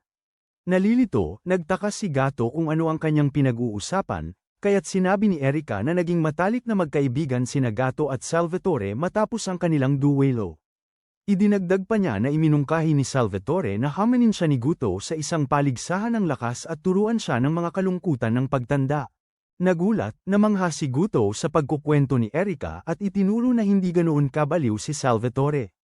Pagkatapos, tinanong ni Vauban si Gato kung tinalo niya si Athena, at nang sabihin itong pinauwi lang niya ito, ibinunyag ni Vauban na minsan nang ninakaw ni Salvatore ang isang ereheng Diyos na ipinatawag niya, dahil sa labis na pagkapahiya. Sinabi ni Vauban na nararapat niyang parusahan ng kamatayan si Gato dahil sa pakikipagkaibigan nito sa kanyang kaaway, ngunit dahil siya ay isang haring may mabuting puso, inalok niyang palayain si Yuri kung maglalaro sila ng isang laro kung saan hahayaan niya silang umalis, bibigyan sila ng 30 minutong paunang abante. Pagkatapos nyon, tutugisin niya sila, at kung makaligtas sila hanggang sa pagsikat ng araw, aaminin niya ang pagkatalo. Maya-maya lang, pinaandar ni Ariana ang kotse palayo sa mansyon ng buong bilis. At habang sila'y naglalakbay, ipinaalam ni Erika kay Guto na hindi sila makakalaya hanggat hindi niya binibigyan ang matanda ng marangal na paglisan. Tinatanong naman ni Gato kung may organisasyong nag-research kay Vauban, ngunit sinabi ni Erika na hindi gaanong marami, dahil ang matanda ay parang lumalakad na aklat ng kasaysayan na may problema sa galit. Nang marinig ang lahat ng ito, iminungkahi ni Yuri na ibigay na lang nila siya kay Vauban, dahil gusto lang nito ang kanyang tulong para sa isang ritual. Ngunit ipinaalala ni Erika sa kanya kung gaano siya kaswerte na nakaligtas sa huling ritual. Pagkalipas ng 30 minuto, hinahabol ng mga lobo ni Vauban ang kotse, at nang malapit na silang maabutan, inapakan ni Ariana ang gas. Nang imungkahi ni Yuri na kunin nila kanyang likod at nagtanong kung bakit nila isinusugal ang kanilang buhay para sa kanya, sabi ni Guto, yan ang ginagawa ng magkaibigan, kaya ibinalik niya ang telepono nito at sinabihan itong huwag nang mawala muli. Noon din, sinabi ni Erika na maganda na magkasundo sila, ngunit pinapaalalahanan si Yuri na isa lang siyang side check. Biglang sinagasaan ng mga lobo ang sasakyan, kaya sinabi ni Erika kay Ariana na ibaba sila sa isang bukas na lugar. Nang ibaba sila at umalis ang sasakyan, nagsimula silang tumakbo patungo sa isang inilikas na gusali. Biglang naabutan sila ng mga lobo, at nang humanda si Gato na lumaban, sinabi ni Erika sa kanya na magtipid ng lakas at mabilis na pinarami ang kanyang espada. Noon din, tinalo niya ang mga lobo at kinuha ang kanyang espada. Biglang, lumitaw si Vauban at tinanong si Guto kung handa na ba itong talunin, ngunit sinabi ni Guto na ang daldal niya para sa isang walang kakayahan. Kaya, ipinatawag ni Vauban ang isang lehiyon ng mga patay na kabalyero na parang nagho-host siya ng isang medieval na reunion. Nang sasabihin pa lang ni Erika na magiging matinding labanan ito, ipinatawag ni Guto ang puting kabayo, na sumugod at sinunog ang ilang kabalyero. Galit na galit, nag-transform si Vauban bilang isang lobo-tao at nilamon ang mga apoy ng kabayo. Habang namangha si Guto at ang kanyang mga kaibigan dito, pinagtawanan sila ni Vauban at sinabing tiyak na natalo ni Guto sina Athena at Salvatore sa pamamagitan lang ng swerte. Hindi humanga, iniwan ni Vauban ang mga naglalakad na patay para tapusin sila. Sumugod naman si Erika para pigilan ang mga patay, habang nagtataka si Guto kung alin sa kanyang mga kasanayan ang sapat na malakas para pabagsakin si Vauban.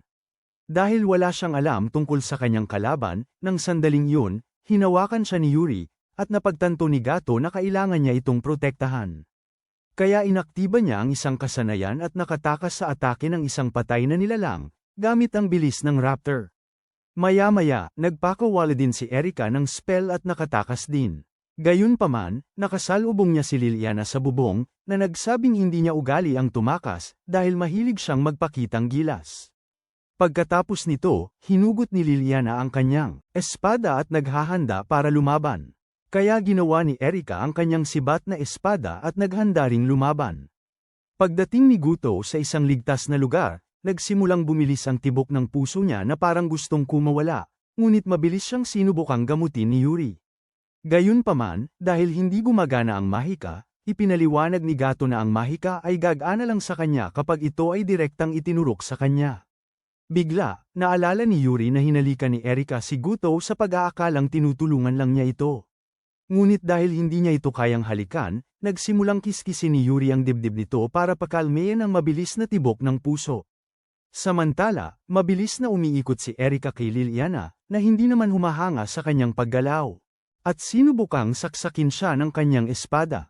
Gayunpaman, hinaranggan ni Liliana ang kanyang atake at sinabing masyado niyang ginagamit ang kanyang mga binti.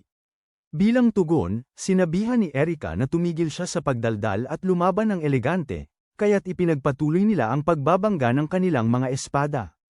Kasabay nito, nagtagumpay si Yuri na pakalmeyan si Gato. Kaya't tinanong niya ito kung paano nalunok ni Vauban ang kanyang atake ng puting kabayo. Sakto noong sabihin ni Yuri na wala siyang ideya, bigla siyang nagkaroon ng pangitain tungkol sa kapangyarihan ni Vauban.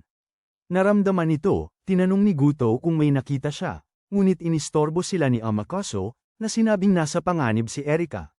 Sa isang lugar na malapit, habang umaatake at hinahabol ni Liliana si Erika, biglang huminto si Erika at tinanong si Liliana kung kusang loob siyang naglilingkod kay Vauban, ngunit sinisisi ni Liliana si Erika sa pag-akit kay Gato at sa pagiging babae nito.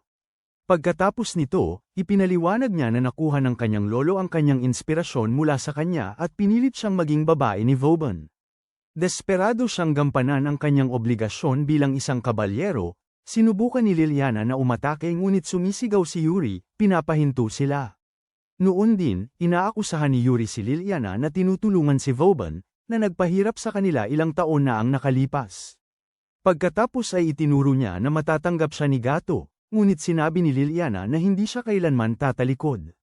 Biglang, hinay pa ng hangin ang isang karatula patungo kay Yuri, ngunit sinira ni Liliana ang mga pinto at pagkatapos ay sumugod kay Erika.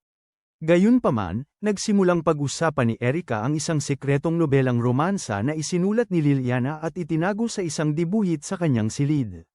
Labis itong ikinabalisa ni Liliana habang tinatanong niya si Erika kung paano nito nalaman ang tungkol sa libro. Kaya nangako si Erika na kakalimutan niya ang tungkol sa libro kung magiging matalik silang magkaibigan. Pagkatapos ay hiniling ni Yuri kay Yuri na sabihin kay Erika kung ano ang nakita niya sa kanyang pangitain, dahil baka mas marami siyang nalalaman. Makalipas ang ilang sandali, habang inuutusan ni Vauban ang kanyang mga lobo na hanapin at tugisin ang kanyang mga kaaway, dumating si Guto at ang kanyang mga kaibigan sa pinangyarihan at hiniling sa kanya na huwag nang mag-abala. Nang makita si Liliana kasama sila, tinanong ni Vauban kung bakit siya nakikisama sa mga operatiba, at bilang tugon, sinabi ni Liliana na magbibitiw na siya. Pagkatapos nito, sinabi ni Gato kay Vauban na hindi na niya hahayaang galawin pa ang iba, kaya biglang nag-ibaanyo si Vauban bilang isang dambuhalang lobo-tao at hinamon si Gato na ipakita ang kakayahan nito. Bigla, hinalikan ni Erika si Gato, inilipat ang lahat ng kailangan niyang malaman dito. Pagkatapos nito, inaktibo ni Gato ang kanyang kakayahan at binunot ang kanyang gintong espada. Habang ibinunyag niya ang nakaraan ni Vauban, 1,000,000 espada ang lumitaw mula sa lupa at tinamaan si Vauban. Sa kabila nito, nagpatawag pa si Bobo ng mas maraming lobo. Pero sila ay napatumba ng mga espada ni Guto. Siya ay sumugod patungo rito, ngunit inatake siya ni Guto ng agos ng mga espada. Pagkatapos, nagbalik anyo si Vauban at nagtawag ng mas maraming mandirigmang patay upang tingnan kung malalabanan sila ni Gato gamit ang kanyang mga kakayahan. Sa kanyang utos, sinalakay ng mga mandirigmang patay si Gato, ngunit pumasok sina Erika at Liliana at hinaranggan ang mga atake. Habang nangyayari ito, nagsimulang maramdaman ni Yuri na wala siyang silbi, kaya siya ay nagkaroon ng pangitain at mabilis na sinabi kay Gato na posibleng gawing muli ang kanyang espada. Narinig ito, agad na sumubok si Gato, ngunit walang nangyari.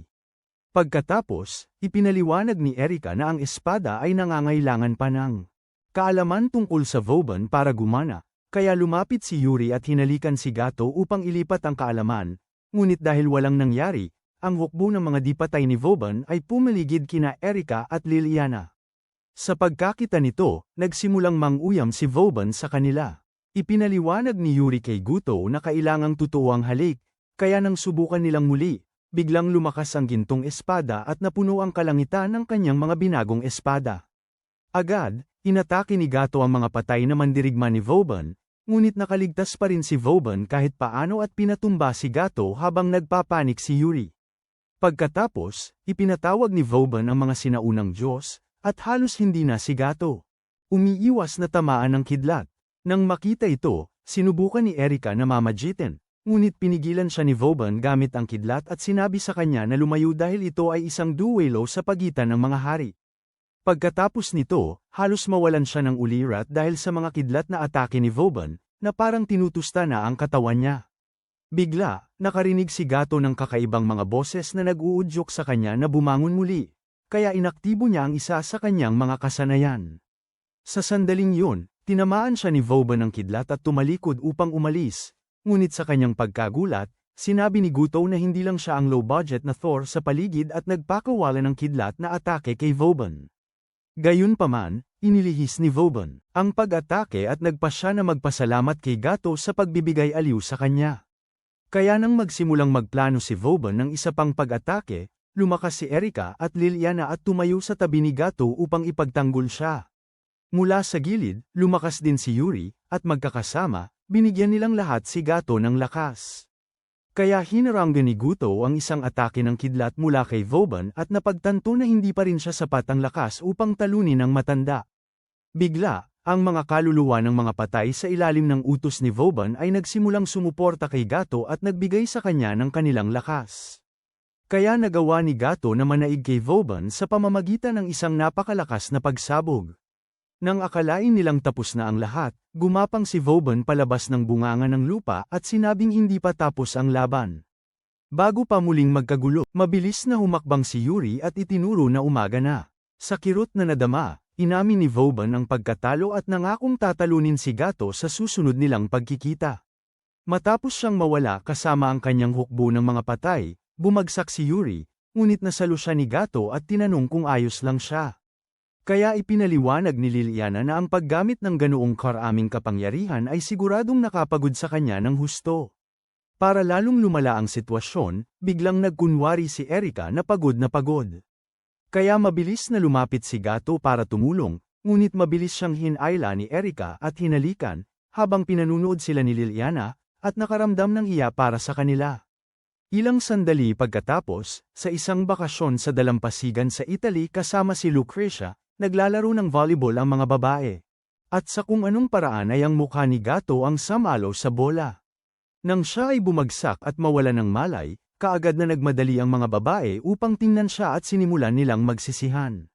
Ngunit naging masama ang sitwasyon nang sabihin ni Lucrecia na isa siya sa mga kerida ni Guto at binuhay siya gamit ang kanyang dibdib.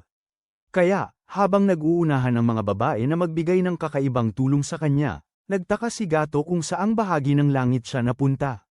Kinagabihan ng araw na iyon, habang si Yuri ay naliligo mag-isa sa tabing dagat, sumama si Lucrecia at sinubukang kausapin siya, ngunit binigyan siya ni Yuri ng malamig na pagtanggap habang sinasabing galit pa rin siya kay Lucrecia dahil sa pagtatangka nitong agawin ang kanyang lalaki gamit ang matinding pang-akit. Biglang, iniunat ni Lucrecia ang kamay sa ilalim ng tubig, at sinunggaban ng mga hawakan sa dibdib ni Yuri, dahilan para sumigaw siya. Sa kabutihang palad, pumasok si Ariana at sinabing nagdala siya ng gatas para sa kanila. Napadulas siya at tuluyang nabasa, parang resulta ng isang napakalaking aktibidad ng grupo. Samantala, sa ibang bahagi ng dalampasigan, kinikilig si Erika sa wakas ay makakakuha ng oras na mag-isa kasama si Gato sa isang bangka. Gayunpaman, hindi niya ibinahagi ang kanyang sigla, dahil nakagapos ang kanyang mga kamay. Kaya sinabi niya rito na nararapat itong makulong dahil sa sapilitang pagdala sa kanya.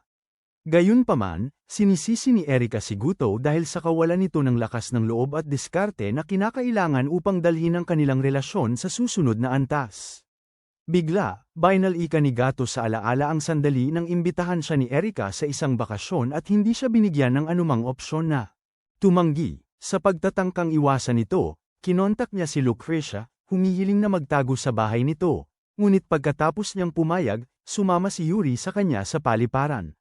Sa kasamaang palad, pagdating nila, sinalubong sila ni Lucrecia at ng iba pang mga babae, naghihintay na pahirapan ang buhay ni Gato. Habang pinagsisisihan ni Gato ang kanyang mga naging desisyon sa buhay, iminungkahi ni Erika na magkaroon sila ng kakaibang sandali sa bangka. Ngunit sa sandaling mapalaya niya si Guto mula sa pagkakahawak, sumisid ito agad sa tubig at lumangoy patungo sa kalayaan. Pagdating sa dalampasigan, nakita ni Guto ang mga babaeng nagpapahinga sa hot spring, kaya sinubukan niyang tumakbo muli, ngunit pinigilan siya ni Yuri, sinabing kailangan nilang mag-usap. Ilang sandali pagkatapos, narinig ni Guto ang matinding sermon kung bakit dapat ay nagpigil siya para sa susunod. Gayunpaman, habang siya'y nagsasalita, nadulas ang kanyang tuwalya, na nagbigay kay Gato ng nakakamanghang tanawin, na sinamahan ng isang sampal na hindi niya inaasahan.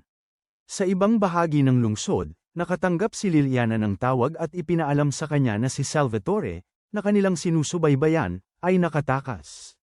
Dahil dito, nagpasya siyang bantayan siya dahil mapanganib siya. Samantala, sa resort, habang natutulog ang mga babae, sinubukan ni Gato na makatakas, ngunit nakasalubong si Athena. Nang tanungin niya kung ano ang ginagawa nito doon, sinabi nito na siya ang pumasok sa kanyang teritoryo at sinabi sa kanya na maaaring may labanang paparating. Pagkatapos nito, isinakay niya siya sa isang bangka, at habang sila'y naglalayag. Nagtanong si Gato kung saan sila patungo, ngunit sabi ni Athena ay hinahayaan lang niya ang hangin ang gumabay sa kanila. Biglang nakita ni Gato ang isang sinag na pumapailang lang sa langit mula sa malayo. Sa ibang lugar, naglalakad-lakad si Salvatore sa ilang sipi sa ilalim ng lupa at nagtataka kung naligaw siya. Gayunpaman, nang makita niya ang selyo ng isang mangkukulam, naisip niyang hindi siya naliligaw at naglakad sa isang protektibong harang na parang wala lang. Pagkatapos ay nakarating siya sa isang silid at natagpuan ang Hernian, isang kumikinang na grimoire na hugis haliging bato. Nang subukan niyang hawakan ito, dumating si Liliana at pinigilan siya. Pagkatapos niyang magpakilala, tinanong ni Salvatore kung hindi ba siya mausisa tungkol sa Horen Ian, ngunit ipinaliwanag ni Liliana na malinaw na ang kakaiba na ang ikinikilos ni Horen Ian mula nang matuklasan ang Gorgonian.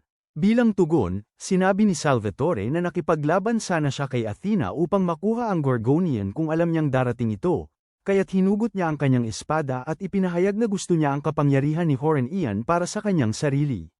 Binalaan siya ni Liliana na huwag gawin ito, ngunit dahil ang pagiging padalos-dalos ang buong pagkatao niya, sumugod si Salvatore at hinito si Horen Ian, nagpakawala ng bugso ng mahiwagang enerhiya na umakyat sa kalangitan.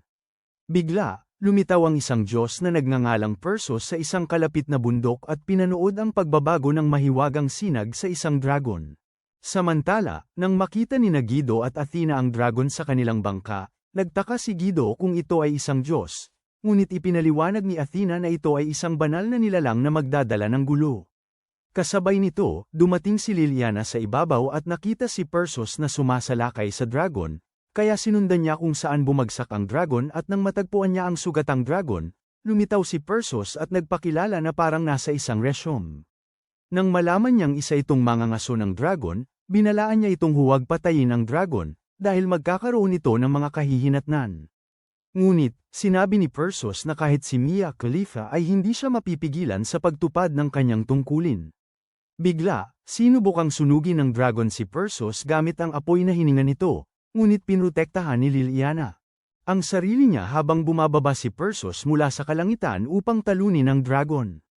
Gayunpaman, dumating si Athena sa pinangyarihan at pinigilan siya, na ikinagulat ni Liliana, na nakita si Guido at nagtanong kung dinala niya ang baliw na Diyosa.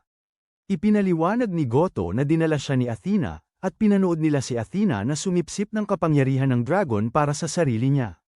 Nang makita ito, hinugot ni Perseus ang kanyang espada upang tapusin si Athena, ngunit pinakiusapan sila ni Guido na huminto.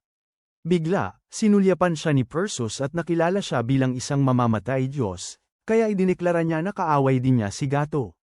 Sa sandaling yun, kinumpirma ni Athena na dinala niya si Gato dahil balak niya itong sanayin. Bigla, itinutok ni Perseus ang kanyang espada kay Guido, ngunit mabilis siyang hinawakan ni Liliana at tinulungan siyang makatakas. Nang makarating sila sa isang ligtas na lugar, iminungkahi ni Liliana na magtago sila sa isang kalapit na kabanata ng itim na krus na tanso. Nagtataka si Guto sa nangyayari, kaya ipinaliwanag ni Liliana ang papel ni Salvatore sa kaguluhan at sinabing kailangan nilang alisin si Perseus sa lalong madaling panahon. Sinabi naman ni Gato na kailangan niyang kumuha ng kaalaman tungkol kay Perseus bago siya labanan.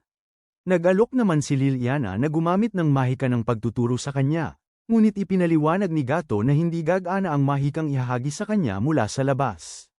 Ngayon ay ganado na, tinanong siya ni Liliana na sabihin sa kanya kung ano ang gagawin at nangakong gagawin ito, kaya inihayag niya na tanging sa pamamagitan lamang ng halik ito gagana sa kanya, na ikinagulat at ikinatakot ni Liliana sa ideya. Sa sandaling yun, natagpuan sila ni Perseus at binunot ang kanyang espada, ngunit nagpasya si Liliana na protektahan si Guto dahil hindi niya maibigay ang kailangan nito, kaya hinamon niya si Perseus.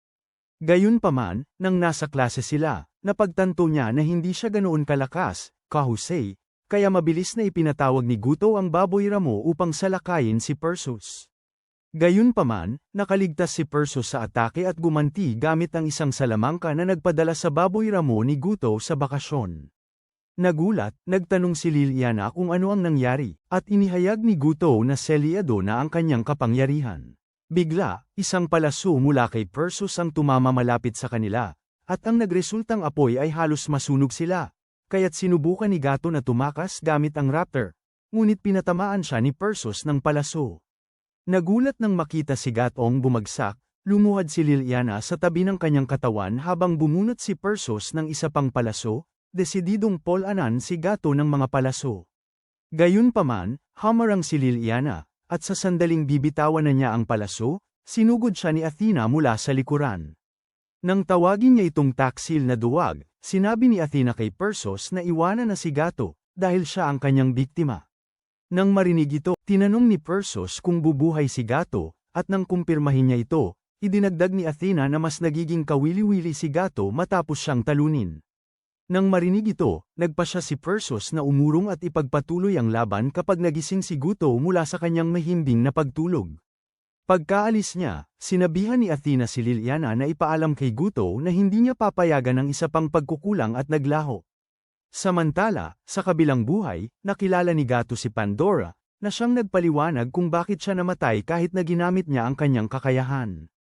Pagkatapos nito, sinuportahan niya ito at pinaalalahanan siya na kailangan niyang talunin si Persos. Ilang sandali pagkatapos nito, nagising si Guto at nakita si Liliana na labis na nagtataranta, dahil namatay siya nang hindi humihingi ng pahintulot, at pagkatapos ay bumalik na parang matigas na ayaw sumuko. Nang humingi ng tawad si Gato, biglang naaalala ni Liliana na isa siyang hari ng mga demonyo at mabilis na humingi ng tawad sa paglampas sa kanyang lugar. Gayunpaman, sinisisi ni Gato ang sarili niya sa kanyang di kahanga-hangang pagkatalo. Pagkatapos, sinisisi ni Liliana ang sarili niya dahil hindi niya hinalikan si Guto noong mahalaga, ngunit umiwas ng tingin si Guto, nagkukunwari na hindi iyon ang dahilan ng pagkatalo niya. Kaya, nag-alok si Liliana na harapin ang sukdulang kaparusahan sa kanyang sarili. Ngunit habang sinusubukan ni Gato na pakalmayin siya, isang apprentice mage ng Bronze Black Cross ang pumasok at nagpakilala bilang si Karen. Nang sabihin niya na magdamag na nanood si Liliana, sa kanya, nagpasalamat si Gato sa kanya, habang binaliwala ito ni Liliana na parang walang anuman. Pagkatapos nito, ibinunyag ni Karen na sinabi ni Ariana sa kanya ang tungkol sa bakasyon ni Guto, kung saan abala siyang lubog sa mga intriga. Nang marinig ito, nagulantang si Liliana, sinusubukang i-proseso kung gaano kagaling ang kanyang magic wand para magkaroon siya ng koleksyon ng mga kontrabida. Sa sandaling yun, sumingit si Karen na baka plano ni Gato na isama siya sa kanyang koleksyon. Nang walang pagdadalawang isip, sinimulang habarin ni Liliana ang kanyang mga damit upang subukan ang magic wand para sa kanyang sarili, habang sumisigaw si Gato sa kawalan. Samantala, pabalik sa resort, lahat ay tumigil sa paggana, at dahil nangyari ang sakuna matapos ipaalam kay Erika ang pagkatalo ni Gato, nag-aalala siya tungkol sa hindi niya maabot. Habang nagtataka si Yuri kung maayos ba si Gato, tiniyak ni Erika sa kanya na hindi basta-basta makakalabas si Guto, at iminungkahi niyang humanap sila ng paraan para makaalis sa isla. Kasabay nito, sinubukan ni Guto na tawagan ng alinman sa kanyang mga kaibigan ngunit hindi niya magawa, habang lubog naman si Liliana sa kahihiyan. Sinubukan ni Gato na aliwin siya, ngunit tinakpan niya ang kanyang kahihiyan ng galit, na idineklara na kailangan nilang talunin si Persos. Habang nag-iisip sila ng paraan kung paano ito gagawin, itinuro ni Liliana na ang pangalang Persos ay nangangahulugang isang tao mula sa silangan. Matapos purgahin ang kanyang walang laman na utak para sa mga sagot ngunit walang nakuha, ninais ni Guto na nandoon sana si Erika at ang iba pa para tulungan siya. Bigla, hiniling ni Karen kay Guto na lumabas dahil kailangan niya at ni Liliana na talakayin ang mga usaping pang-organisasyon. Pagkatapos niyang paalisan, itinuro ni Karen na may pagkakataon siyang mapasakamay ang puso ni Gato, dahil ang tansong itim na krus at ang kabreng itim na krus ay laging magkaribal, at simula ni Erika ang pagtikim sa matamis na patpat ng hari ng demonyo, nawala na ng kredibilidad sa kalye ang kabreng itim na krus. Bukod pa rito, sinisisi ni Karen si Liliana dahil sa pagkabigo nitong makakuha ng sinuman sa mga kampyon, kasama na ang matanda. Nang sabihin ni Karen na magiging tagumpay ito para sa kanilang seksyon, naisip ni Liliana ang mga sandali nilang magkasama ni Guto at agad tinapos ang usapan. Samantala, habang tinatamasa ni Gato ang tanawin mula sa balkonahe, nakakita siya ng isang libro na nakahiga sa lupa at binasa niya ito. Sa sandaling yun, napagtanto niya, ito ay isang nobelang romansa na isinulat siguro ng isang tao at nagtataka kung sino ang mapangahas na manunulat nito. Sakto namang dumating si Liliana at nakita si Gatong nagbabasa ng kanyang nobelang romansa, kaya binyantaan niya itong saktan o ipahamak para maitago ang kanyang sikreto. Bigla, lumitaw si Athena at nagkomento na gumaling na ang mga sugat ni Guto. Maya-maya, tinanong ni Gato si Athena kung paano napapatay ni Perseus ang kanyang kapangyarihan, at inalok ni Athena na ipaliwanag ang lahat, ngunit kung papayag lamang si Gato na magkaroon ng utang na loob sa kanya. Bago pa siya makasagot, lumukso si Liliana sa harapan niya at sinabing hindi angkop para sa isang haring nagpoprotekta sa sangkatauhan na makipagkasundo sa ganoong paraan. Hindi natuwa, sinabihan siya ni Athena na hanapin siya kapag nakalaya na siya sa impluwensya ni Liliana. Ilang sandali pagkatapos, tinanong ni Guto si Liliana kung bakit niya tinanggihan ang alok ni Athena, kaya sumagot siya, sinabing nagiging padalos-dalos ito sa walang ingat na pagtanggap sa pakikipagkasundo ng isang ereheng Diyos. Pagkatapos ay pinasalamatan siya ni Gato sa pagligtas nito sa kanya, ngunit mabilis na lumuhad si Liliana upang humingi ng tawad. Nang sabihin ni Gato na itigil na nito ang pagpapahiya sa kanya sa publiko, lumipat si Liliana sa labis na pagmamakaawa. Tinulungan ni Gato si Liliana na makatayo muli, ngunit natuklasan niyang umiyak ito, kaya mabilis niya itong hinayla palayo bago pa siya hilahin din ng mga nakakita. Pagkatapos, kumuha si Gato ng ice cream at ibinahagi ito kay Liliana, kaya tinanong niya kung bakit siya laging nag-aalala tungkol sa kanya kapag palagi siyang nakakainis. Sumagot si Guto, sinasabing dahil umaasa siya sa kanya at sa ibang mga babae para sa tulong, kailangan niyang alagaan ang mga ito tulad ng pag-aalaga ng mga ito sa kanya. Nang sandaling yun, sinabi ni Liliana kay Gato na maging maingat sa kanyang kapaligiran kapag nakikipaglaban at iminungkahi na maghanap sila ng paraan upang talunin si Perseus. Pagkatapos nito, sinabi ni Gato kay Liliana na walang nakakahiya sa pagsusulat ng nobela, ngunit namula si Liliana at binato siya ng kanyang ice cream. Nang gabing yun, habang sinusulat ni Liliana ang kanyang mga nobela, nagsimula siyang mag-daydream tungkol kay Guto na pumipigil sa kanyang kumilos sa kama, kaya nagulantang siya. Sa pag-aakalang labis siyang nababahala kay Perseus, siniguro ni Gato sa kanya na tatalunin niya ito. Ngunit umalis siya. Pagkatapos nito, dumating si Liliana na may dalang tasa ng tsaa para kay Gato, ngunit pagkaubos niya ng inumin, bigla siyang nakaramdam ng pamamanhid sa kanyang katawan. Pagkatapos ay sinabihan siya ni Liliana na magpahinga habang ipinapaliwanag na hindi masama ang alok ni Athena, ngunit hindi siya ang maaaring tumanggap nito. Pagkatapos ay nangako siyang titipunin ang lahat ng impormasyon tungkol kay Perseus at umalis. Di nagtagal pagkatapos, nakipagkita si Liliana kay Athena at sinubukang humingi ng ilang kasagutan mula rito, ngunit iginiit ni Athena na may kapalit. Pagkatapos ay iminungkahi ni Liliana na sumagot siya bilang regalo kay Gato, kaya binigyan siya ni Athena ng mga pahiwatig tungkol sa mga kakayahan ni Perseus. Matapos itong malaman ni Liliana, nagpasya si Athena na parusahan siya dahil sa pagtatangka. Para manipulahin siya at nagsimulang paglaruan ang maliliit na platito ni Liliana. Sa kabutihang palad, lumitaw si Guto na nilalabanan ang kanyang paralisis. Pagkatapos, inalok niyang makipagkasundo upang iligtas si Liliana mula sa paggamit ni Athena. Sa pagkarinig nito, ibinunyag ni Athena ang karagdagang impormasyon tungkol sa pinagmulan ni Perseus at sinabihan si Gato na tuparin ang kanyang bahagi ng kasunduan matapos niyang talunin si Perseus. Di nagtagal matapos maglaho si Athena, bumagsak si Guto sa bisig ni Liliana at hindi sinasadyang naalis ang ilang bahagi ng kanyang damit, ngunit nawalan siya ng malay agad, iniligtas ang lahat mula sa karagdagang komplikasyon. Samantala, natagpuan ni Salvatore ang mga kaibigan ni Gato at mahigpit silang pinigilan upang hindi makatulong kay Gato. Pagkatapos, umamin siya na pinahinto niya ang lahat ng gumagana sa pamamagitan ng paggamit ng kanyang kapangyarihan dahil hinding-hindi gagaling si Gato kung patuloy siyang ililigtas ng mga ito. Kasabay nito, nawala ang paralisis ni Gato, kaya nakatanggap siya ng mensahe mula kay Perseus, iniimbitahan siya sa isang duelo sa isang partikular na lokasyon malapit doon. Sa araw ng duelo, pinukaw ni Perseus ang isang pulutong upang isiga ang kanyang pangalan habang nagbibigay siya ng talumpati na nagpapakabuti sa kanyang sarili. Nang dumating si Gato, itinuro niya na malamang ay uhaw sa pansin si Perseus saan man siya nanggaling. Bilang tugon, tinanong ni Perseus kung gugustuhin ba niyang lumaban ng walang manonood. Nang hindi nag-aaksaya ng oras, inaktibo ni Guto ang isa sa kanyang mga kakayahan, at habang sumusugod si Perseus patungo sa kanya, dinampot niya ang isang haligi at sumugod din kay Perseus. Ilang sandali bago ito, habang nakikipag-usap kay Liliana, iminungkahi ni Karen na gamitin niya ang kanyang paraan ng pagtuturo kay Gato, dahil natanggap niya ang impormasyon mula kay Athena. Sinabi ni Liliana na mas gusto niyang sabihin sa kanya. Gayunpaman, nang ipaalala ni Karen sa kanya na kailangan niyang sabihin ang lahat sa kanya sa isang tambak ng malalaking libro sa loob ng ilang minuto, tinanong ni Liliana kung may iba pang paraan. Bilang tugon, iminungkahi ni Karen na ilipat ni Liliana ang kaalaman sa kanya habang inililipat naman niya ito kay Gato.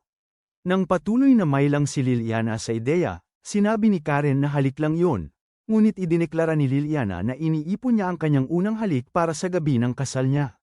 Sa pagdama kung saan ang patungo ang usapan, palihim na lumabas si Gato para gumamit ng banyo. Nang makaalis siya, lumapit si Karen at sinabi kay Liliana na baka si Gato na nga ang para sa kanya, dahil marami na silang pinagdaanan. Gayunpaman, itinuro ni Liliana na si Gato ay isang pampublikong pag-aari na maraming nakapaligid. Walang pakialam, iminungkahi ni Karen na laging opsyon ang pagnanakaw. Saglit lang, napagtanto nila na matagal nang nawawala si Gato. Sa kung saan sa lungsod, bumaba si Gato ng bus ngunit hinarang ng nagtanong kung saan siya patungo. Nang tanungin niya kung bakit siya nagboboluntaryo upang mapahamak, sabi ni Gato ayaw niyang matalo. Sinabi naman ni Liliana sa kanya na utusan siyang ilipat ang kaalaman, ngunit tumanggi si Gato. Kaya sinabi ni Liliana na karapatan niyang pilitin ang mga tao na sumunod sa kanya. Ngunit sinabi ni Gato na nakikipaglaban lamang siya sa mga Diyos dahil wala nang ibang gagawa nito at idinagdag na hindi siya magiging iba kay Vorban kung pilitin niya itong gawin ang ganoong bagay. Nang sinubukan niyang umalis, isang pana ang lumapag malapit sa kanyang mga paa habang si Perseus ay biglang lumitaw at iminungkahi na pumunta sila sa arena. Sa kasalukuyan, inihagis ni Gato ang haligi kay Perseus, na hiniwa ito sa dalawa kasama ang bawat iba pang bagay na inihagis ni Gato sa kanya. Tinanong naman ni Perseus si Guto kung bakit siya lumalaban na parang isa na lang suntok at matatalo na, ngunit sinabi ni Guto na ang panalo lang ang mahalaga. Biglang, hinaranggan ni Perseus ang kapangyarihan ni Guto at nagpakawala ng pana na nagpatilapon sa kanya na parang nawawalang pakete. Mabilis, hinabol siya ni Liliana at nakita siyang gising. Kaya tinanong niya kung ano ang plano nito at sinabi ni Gato na pag-iisipan niya yon. Biglang, hinawakan niya ito at hinalikan, ngunit huminto siya at sinabi sa kanya na halikan siya ng maayos. Kaya hinalikan siya ni Gato, ngunit nang walang mangyari, sinabi niya sa kanya na mag-relax at buksan ang kanyang puso. Pagkatapos noon, hinalikan niya ulit ito at inaktibo ang kanyang gintong espada. Sa kabila nito, humihingi pa siya at sinabihan si Gato na gawin ang anumang nais nito sa kanya. Samantala, sa arena, nagtataka si Perseus kung bakit napakadaling talunin ang makabagong God Slayer. Nang maghahanda na siyang paalisan si Guto sa pinagtataguan nito sa isa pang tira, muling lumitaw si Guto kasama ang kanyang gintong espada habang maraming espada ang nagsisimulang lumitaw mula sa lupa. Sa sandaling yun, kinilala niya si Perseus bilang si Mithras, isang Diyos na Persian na nagpapanggap na isang Diyos na Griego para lamang sa estetika. Bigla, nagpapana si Perseus na naghihiwa-hiwalay sa kumpol ng mga pana, ngunit sinasalag ito ng mga espada ni Guto. Habang binibigyan ng lektura si Perseus tungkol sa kanyang kasaysayan, hinaranggan ni Gato ang marami pang atake mula rito at bumawi, ngunit hinaranggan ni Perseus ang mga atake nito gamit ang isang harang. Humanga si Perseus, kaya tinanong niya si Gato ng kanyang pangalan at panya na ito ng naglalagablab na pana. Matapos sumagot, hinaranggan ni Gato ang pana at sinira ang pana ni Perseus sa proseso. Gayunpaman, gumawa si Perseus ng isang espada at sinugatan si Gato nito, na pagkatapos ay pinasipa si Perseus nang lumipad sa pamamagitan ng isang napakalakas na sipa.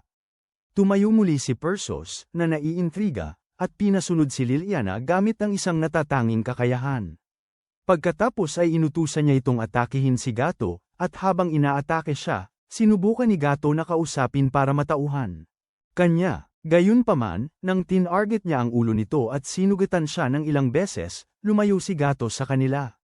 Bigla, naghanda si Liliana ng kanyang pana, at nang humigit siya, sumigaw si Guto ng pangalan niya. Agad, pinapaputukan niya si Perseus ng mga pana, kaya dali-daling lumapit si Guto upang tanungin kung ayos lang siya. Ipinaliwanag naman ni Liliana na narinig niya ang pagtawag nito sa kanyang pangalan. Sa pagkakataong yun, hinugot ni Perseus ang pana, habang sinasabi na ang pag-ibig ang laging pinakamalakas na sandata at muling umatake. Kaya sumugod si Gato patungo sa kanya habang itinatarget naman ni Liliana ang kanyang pana kay Perseus. Nang pinaputukan niya ng mga pana, naiiwasan sila ni Perseus, ngunit lumiko ang isa at idiniin siya sa isang haligi. Mabilis, itinulak pa ni Gato ang pana sa sipa, at ipinatawag ang toro upang tapusin siya. Pagkatapos nito, bumagsak si Guto, kaya sinubukan ni Liliana na gamutin siya gamit ang kanyang mahikang halik. Ngunit biglang lumitaw si Athena at ginamo siya mismo, habang nagdagdag ng dagdag na halik bilang gantimpala sa pagwawagi. Sa kanyang pag-alis, sinabi niya kay Liliana na ipabatid kay Gato na magkikita silang muli sa lalong madaling panahon. Samantala, nakaligtas si Perseus sa toro, at habang nagpaplano ng kanyang pagbabalik, isang madilim na figura ang biglang lumitaw at lubhang pininsala ang kanyang kamay. Matapos ipakilala ang sarili bilang ang ahas na sumasalungat sa langit, ang figura ay nagbabagong anyo bilang isang dambuhalang ahas at nilalamon siya agad. Kinabukasan, inaalagaan ni Liliana si Gato nang dumating sina Erika at Yuri at agad na muling naging kolektibong sakit ng ulo. Inihayag nila na nasabi na ni Karen sa kanila ang lahat ng nangyari. Mabilis na sinubukan ni Gato na ipagtanggol ang sarili, iginiit na si Liliana ay isa lamang niyang kabalyero at wala nang iba pa. Gayunpaman, hindi man lang kumbinsido si Erika. Pagkaraan ng ilang oras, sa dambana, binisita si Yuri ng isang babaeng nagngangalang Ana at tinanong kung siya nga ba talaga ang kerida ni Gato. Bilang tugon, sinabi ni Yuri na si Amakaso ang nagkakalat ng pekeng balita. Pagkatapos ay si Ana, ipinapahayag na ipinatawag si Yuri dahil hindi maganda ang sitwasyon para sa kanya at hindi nila kayang matalo ni Erika. Pagkatapos nito, ipinabatid ni Ana kay Yuri na kailangan niyang maging paborito ni Gato, ngunit nang mamula ito at sabihing hindi niya kaya, tinanong ni Ana kung nahulog na siya kay Gato. Sumagot naman si Yuri, sinasabing hindi totoo. Kaya iminungkahi ni Ana na magbahagi sila ng mga responsibilidad ng isang asawa, at tinanong si Yuri na ikwento sa kanya si Gato. Habang nanananghalian sa paaralan, sinubukan ni Liliana pakainin si Gato na tila nakalimutan nito kung paano gamitin ang mga kubyertos, habang pinagmamasdan ni Shizuka mula sa gilid, tahimik na nagdarasal para sa kaguluhan. Pagkatapos ay ipinunto niya na nagdala sila ng isa pang babae mula Italy para sumama sa harem ni Gato, tinanong si Erika at Yuri kung paano nila pinayagan yon. Bilang tugon, sinabi ni Erika na si Liliana ay tapat at magiging magandang karagdagan sa kanilang grupo. Ilang sandali bago ito, nang ipakilala si Lilian sa klase, ginaya niya ang estilo ni Erika at nakakuha ng upuan sa tabi mismo ni Gato sa klase. Balik sa kasalukuyan, patuloy na labis na inaalagaan ni Liliana si Gato na parabang isang paslit na maaaring maligaw sa kalsada kung pababayaan. Habang nanunood at nag-aalala si Yuri, tiniyak ni Erika sa kanya na si Liliana ang magpapagod kay Guto. Kalaunan sa klase, nakakita si Gato ng liham sa kanyang desk, at nang buksan niya ito, napagtanto niya. Ito ay imbitasyon sa silid ng seremonya ng tsaa. Biglang lumitaw si Liliana sa likuran niya, nagtatanong kung maayos ang lahat. Pagkaraan ng ilang sandali, sinundan ni Liliana si Gato sa silid ng tsaa, iginigiit na siya ang bantay nito, at doon, natagpuan nila si Yuri na nakaupo at si Ana na nakaluhod sa isang awkward na posisyon. Kaya ipinakilala ni Ana ang kanyang sarili at inihayag na pinili rin siyang pakasalan si Guto, tulad ni Yuri at ng iba pa. Pagkatapos, naghanda siya ng isang tasa ng tsaa para dito, at ininom yon ni Guto. Pagkatapos ay tinanong ni Guto kung bakit niya dapat pakasalan ito, ngunit nang sabihin ni Ana na mayroon na siyang 3 kerida, tinanong ni Guto kung saan niya nakuha ang mga numero. Kaya, binanggit ni Ana ang bawat isa sa mga kaibigan niya, ngunit nilinaw ni Gato na magkaibigan lang sila, ikinagulat ni Yuri. Sa sandaling yon, tinanong ni Ana si Yuri kung ano ang nararamdaman niya para kay Guto, at nang magsimula siyang mautal, pinaalalahanan siya ni Ana na wala na siyang ibang pagkakataon at inalok siyang suportahan kung kaibigan lang din ang tingin niya kay Guto. Habang sinusubukang makapagsalita si Yuri, tinanong ni Liliana kung ano ang balak nilang makamit sa pagsira sa buhay ni Guto. Agad, sumagot si Ana ng matalas, tinawag si Liliana na ikalawang kerida, at patuloy na nagsalita tungkol sa kung paano siya mas mababa kay Erika. Sa sandaling yon, dumating si Erika, sinabing hinahanap niya si Gato at idinagdag na mukhang nagkakaroon sila ng isang kawili-wiling talakayan. Kaya, sinabi ni Ana na sabik siyang makausap siya, at nagpa siya ang dalawa na mag-usap sa ibang lugar. Pagkatapos ng klase, naghihintay sina Gato, Yuri, at Liliana kay Erika. Kaya, itinuro ni Gato na masyado siyang nagtatagal, habang tiniyak ni Liliana sa kanya na magiging ayos lang siya hanggat negosasyon lamang ito. Ilang sandali, bumalik si Erika, at nang tanungin ni Guto kung may ginawa ba siyang delikado, sinabi ni Erika sa kanya na tigilan na ang pagtrato sa kanya na parang asong mabangis. Nakahinga ng maluwag, nagmungkahi si Guto na kumain sila, ngunit parehong tumanggi sina Yuri at Liliana, na mayroon silang kailangan gawin. Pagkaalis nila, tinanong ni Guto si Erika kung gusto nitong umuwi kasama siya, ngunit iminungkahi ni Erika na kasama na lang niya si Shizuka buong araw. Bigla na lang, nagsimulang tanungin ni Shizuka si Guto tungkol sa bagong babaeng nakilala nito sa tea room, dahilan upang magtaka si Guto kung paano nalaman ni Shizuka ang tungkol dito. Bilang sagot, sinabi ni Shizuka na miyembro siya ng tea club. Sa isang lugar na malayo sa lahat ng ito, nakikipaglaban si Athena sa isang madilim na figura sa kalangitan. Balik sa eskwelahan, lumabas si Shizuka ng pool na mukhang nalulumbay at nakita si Yuri na nakaupo rin sa tabi ng pool kasama ang kanyang mga demonyo, kaya lumayo siya habang pinapanood sila ni Erika sa malapit. Samantala, sa bubong ng paaralan, nagkakasiyahan sina Guto at Shizuka habang kumakain, at biglang sumulpot si Erika at ipinahayag na i-date niya si Guto. Agad na nagalit si Shizuka at umalis ng padabog, iniwan si Guto upang harapin ang kinahinatnan. Nang tanungin niya kung ano ang gusto nito, sinabi ni Erika na gusto niya siyang yayain dahil hindi pa niya ito naiaya kailanman. Pagkatapos nito, tinanong niya kung may ideya ba ito kung bakit kakaiba ang kilos nina Yuri at Liliana at pumayag si Guto na magkwento. Sa hapon ding yun, tinawagan ni Erika sina Liliana at Yuri upang ipaalam lang sa kanila ang date niya kay Guto. Maya-maya lang, sinundo niya si Guto sa bahay nito, nag-iwan kay Shizuka na naiinis. Habang sila ay paalis, tinanong ni Erika si Guto kung alam na niya kung saan siya dadalhin. Ngunit nang mapansin niya ang wala itong ideyang ekspresyon sa mukha, nagbigay siya ng babala sa kanya. Ilang sandali pa, sinubukan ni Erika ang isang bagong inner fashion statement at tinanong si Aoto kung alam na niya kung saan siya dadalhin sa susunod. Sa sandaling yun, hiniling niya na pumili ito para sa kanya, dahil malapit na niya siyang tulungan sa pag-aayos ng kanyang kasuotan. Nang marinig ito, halos lumabas ang puso ni Guto sa kanyang bibig, at bigla niyang sinabing alam na niya ang perpektong lugar para sa kanilang date. Sa nalalabing bahagi ng araw, magkasama silang nagpalipas ng oras, kumakain, nag-iikot, at tunay na nag-e-enjoy. Kalaunan, tinanong ni Erika kung saan niya plano siyang dalhin sa susunod. Ngunit matapos isaalang-alang ang iba't ibang opsyon, sinabi niyang nakapagpasya na siya sa isang lugar na maaari nilang puntahan. Samantala, sa dambana, nagpapanik si Liliana habang sinusubukan siyang pakalmeyan ni Yuri, na gumagawa ng mga gawain. Gayunpaman, iginiit ni Liliana na hindi siya mapapakali sa pagkaalam na marahil ay ipinapakita ni Erika ang kanyang gilas sa pang-aakit kay Gato. Tinanong niya si Yuri kung wala na ba itong pakialam kay Gato, ngunit inamin ni Yuri na labis lang siyang na-trauma matapos may friend zone. Gayunpaman, idinagdag niya na lubos na pinahahalagahan ni Guto ang kanyang mga kaibigan at kayang isugal ang buhay para sa kanila. Nagkomento si Liliana na si Erika ang siyang pinakamahusay na nakakaintindi kay Guto. Sa ibang lugar, binisita ni na Erika at Guto ang puok kung saan tinalo niya si Athena, at tinanong ni Guto kung nasisiyahan ba siyang pagmasdan ang pinsalang kanyang idinulot. Doon mismo, nagsimulang gunitain ni Erika ang kanilang unang tagumpay at sinabi na siguro ay pakiramdam ni Guto ay isa na siyang hari, dahil madali niyang mababaliwala ang mga tumulong sa kanya upang makamit ang kanyang unang tagumpay bilang mga kaibigan lamang. Nang marinig ito, humingi ng paumanhin si Guto, at sinabihan siya ni Erika na piliin ng maingat ang kanyang mga salita sa mga kababaihan. Doon mismo, sumulpot si Ana at sinabi na sila ni Erika ay nagpaplanong magkaroon ng duelo nang walang manghihimasok.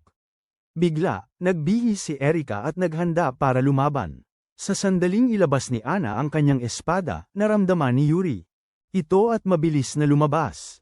Samantala, nagtatanong si Guto kung bakit sila naglalaban, at inihayag ni Erika na may balak si Ina na alisin siya. Bilang tugon, sinabi ni Ina na ang isang Hapon na hari ay dapat magkaroon lamang ng mga Hapon na kerida. Nang mapagtanto ng mga babae na pareho silang bihasa, itinuro ni Erika na ang espada ni Ina ay tiyak na isang banal na instrumento. Bigla, pareho silang nagpasya na ipakita ang kanilang kapangyarihan, naghanda, at sa proseso, pumagitna si Guto sa kanila. Nang sabihin niya sa kanila na huminto, biglang inaktiba ni Ina ang kanyang espada at nagbukas ng isang portal na humigop kay Guto. Agad, nagkasagupa si Erika at Ina at nagtatanong kung nasaan si Guto. Bilang tugon, sinabi ni Ina na dinala siya ng kanyang lolo sa mundong ilalim, kaya tumalon si Erika para sundan siya, at sumunod si Ina dito. Samantala, sa bahay ni Guto, bumulusok si Athena sa bubong, na lubos na ikinatakot ni Shizuka. Pagkatapos ay humingi siya ng paumanhin at nagtanong kung nasa bahay si Guto. Samantala, gumagala si Guto sa mundong ilalim at nagtataka kung nasaan siya. Nang magsimula siyang makaramdam ng karamdaman, nakita niya ang isang kubo na nakatayo sa gitna ng wala. Pagkatapos ay nagtaka siya kung paano napunta doon ang bahay at biglang nakarinig ng boses na nag-aanyaya sa kanya na pumasok. Sa pagpasok sa kubo, nakilala niya si Susanoo, na nagpakilala bilang tagapagbantay ni Ina. Balik sa totoong mundo, nagtataka si Shizuka kung bakit hindi umuwi si Guto at sa pag-alis niya, sinabi niya kay Athena kung gaano siya naging pabigat. Nang mga sandaling yon, nakita niya si Athena na inaamoy ang unan at tinanong kung ano ang ginagawa nito. Bilang sagot, sinabi ni Athena na amoy ni Guto ang unan. Nang marinig ito, tinanong ni Shizuka si Athena kung sino si Guto sa kanya, at inihayag nito na kahit hindi niya matukoy kung ano sila, nakita na ni Guto ang kanyang pinakatotoong sarili. Nang marinig ito, nagulantang si Athena, nagtataka kung may type ba ang kanyang kapatid. Samantala, nang dumating sina Erika at Ina sa mundong ilalim, nagsimulang ubusin ni Erika ang lahat ng kanyang mana para manatiling buhay. At nang ipinaalam nito ni Ina, tinanong ni Erika kung bakit siya hindi apektado. Bilang tugon, sinabi ni Ina na marahil ang kanyang lolo at ang kanyang espada ang tumutulong sa kanya. Noon din, winasiwas niya ang kanyang espada at ipinatama si Erika sa isang bato. Nang sabihin ni Ina na retirado na ang kanyang lolo, nagbanta si Erika na i-retiro rin siya, ngunit sinabi nitong kailangan niyang iligtas muna si Guto. Gayunpaman, sinabi ni Ina na kukunin niya muna siya. Sa kubo, nang tanungin ni Guto si Susanoo kung siya ba ay isang ereheng Diyos, inihayag ni Susanoo na napagod siya sa ibabaw at nagretiro sa kailaliman. Pagkatapos, itinuro niya na dahil nakilala na ni Guto si Pandora, dapat alam niya ang tungkol sa kailaliman. Gayunpaman, nang makuha ni Guto, muli na namang sumakit ang ulo at nagtataka kung sino yon. Sinabi ni Susanoo na hindi siya maayos na nailipat ni Ina, kaya nahihirapan siyang makaalala ng mga bagay-bagay. Sa sandaling yon, binaha ng kaalaman tungkol kay Susanoo ang isip ni Guto, at biglang lumitaw ang kanyang gintong espada.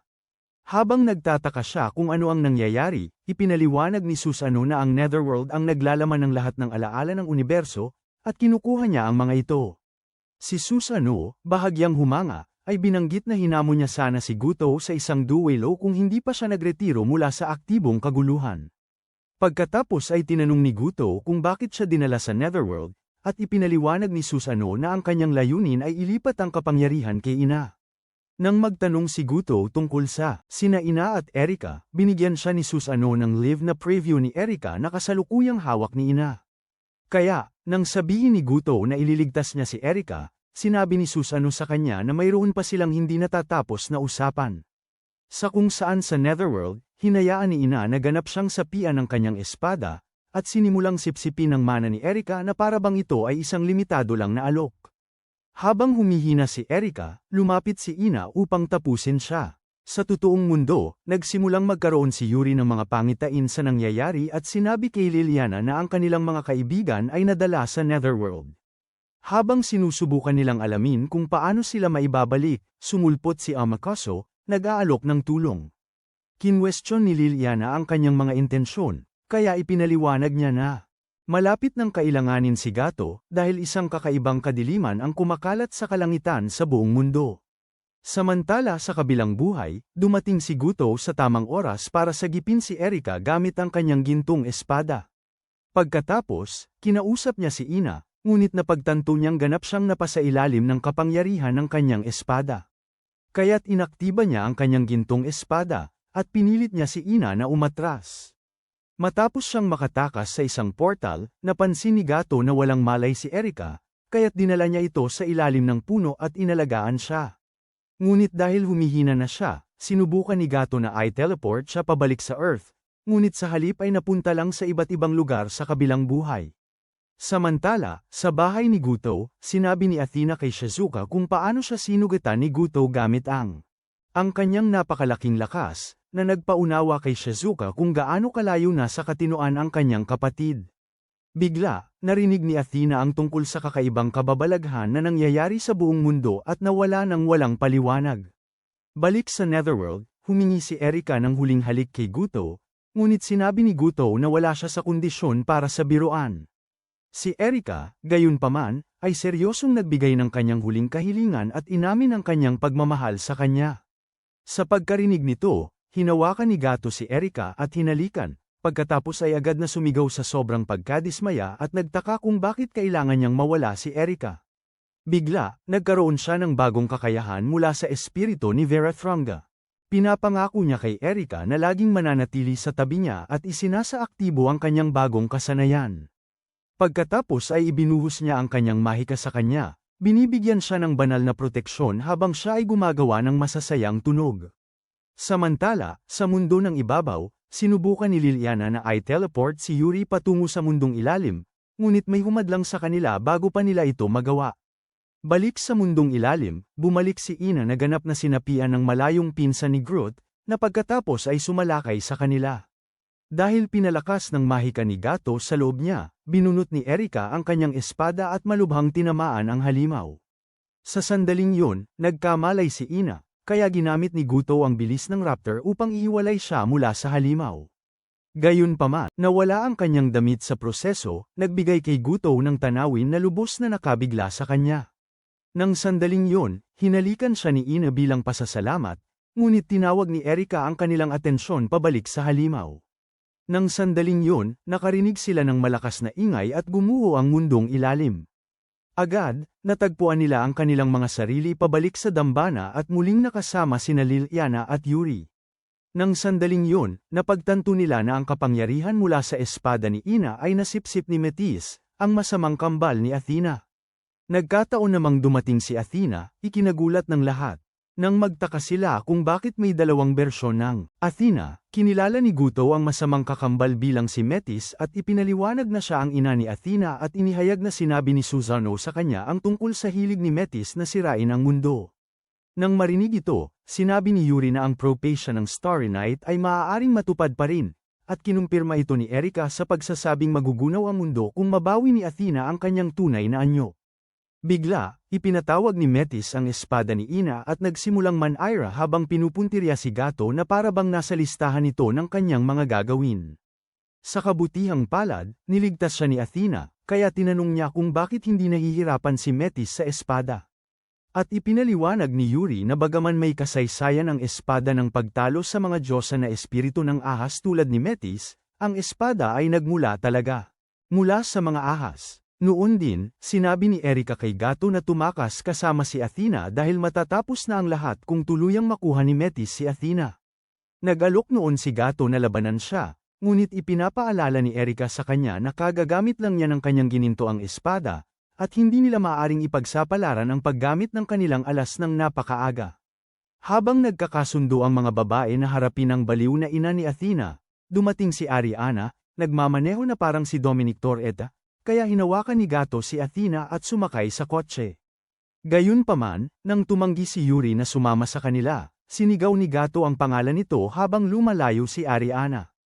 Nang sumama siya sa ibang mga babae, tinanong ni Erika si Yuri kung bakit siya bumalik nang binigyan siya ng pagkakataong maging kinakasama ni Gato. Gayunpaman, sinabi ni Yuri na tiyak na dadalhin niya ang mga bagay sa susunod na antas kasama si Gato. Habang pinag-uusapan nila ito, muling sumalakay si Metis, ngunit nakipagsagupaan ng espada si Erika sa kanya. Samantala, sa kalsada, sinabi ni Amakaso kay Ariana na magtungo sa bundok Fuji, ipinaliwanag na mayroong dambana doon na may protektibong kapangyarihang espiritual. Nang oras na yun, napagtanto ni Gato na nawala kay Athena ang kanyang alaala at mga kapangyarihan, kaya naisip nila na si Metis ang kumuha nito. Sa dambana, nakipaglaban ng buong lakas si Erika kay Metis gamit ang kapangyarihan ni Gato sa loob niya, habang ang ibang mga babae ay namangha sa panunood. Nang oras na yun, pinagsanib ng ibang mga babae ang kanilang kapangyarihan at pinigilan. Si Metis ay may engkanto, kaya't sabay-sabay na sinalakay nina Erika at Liliana si Metis. Sa bundok Fuji, nabawi ni Gato ang kanyang kapangyarihan at iniisip kung kumusta na ang kanyang mga babae, ngunit pinutol siya ni Athena, nagtatanong ng napakasimpleng mga katanungan. Habang sinasagot niya si Athena, natapos na ni Metis ang kanyang mga kalaban, kaya't lumipad siya ng mataas sa kalangitan at natuntun ang lokasyon ni Athena. Bigla, sumalakay siya gamit ang apoy mula sa kalangitan, ngunit pinrotektahan ni Gato si Athena, nagulat si Metis nang makita siyang nakatayo pa rin. Pagkatapos ay inalok ni Guto na hayaan siyang mabuhay kung babalik siya kay Athena nang walang anumang gulo, ngunit sinabi ni Metis na ang buhay ni Athena ay sa kanya. Gayunpaman, hindi sumasang-ayon si Guto at sinabing kaibigan niya si Athena. Nang marinig ito, nagpasya si Metis na dalhin si Athena ng may couple aitan, kaya sumugod siya, ngunit naiwasan ni Guto ang kanyang mga atake gamit ang kasanayan ng raptor. Nang bumilis ang tibok ng puso ni Guto, tinamaan siya ni Metis at handa na sanang sumugod muli, kaya gumanti si Guto gamit ang isa pang kasanayan. Sa kasamaang palad, hindi nasaktan nito si Metis, kaya sinugatan niya si Guto at si Athena nang subukan nitong iligtas siya.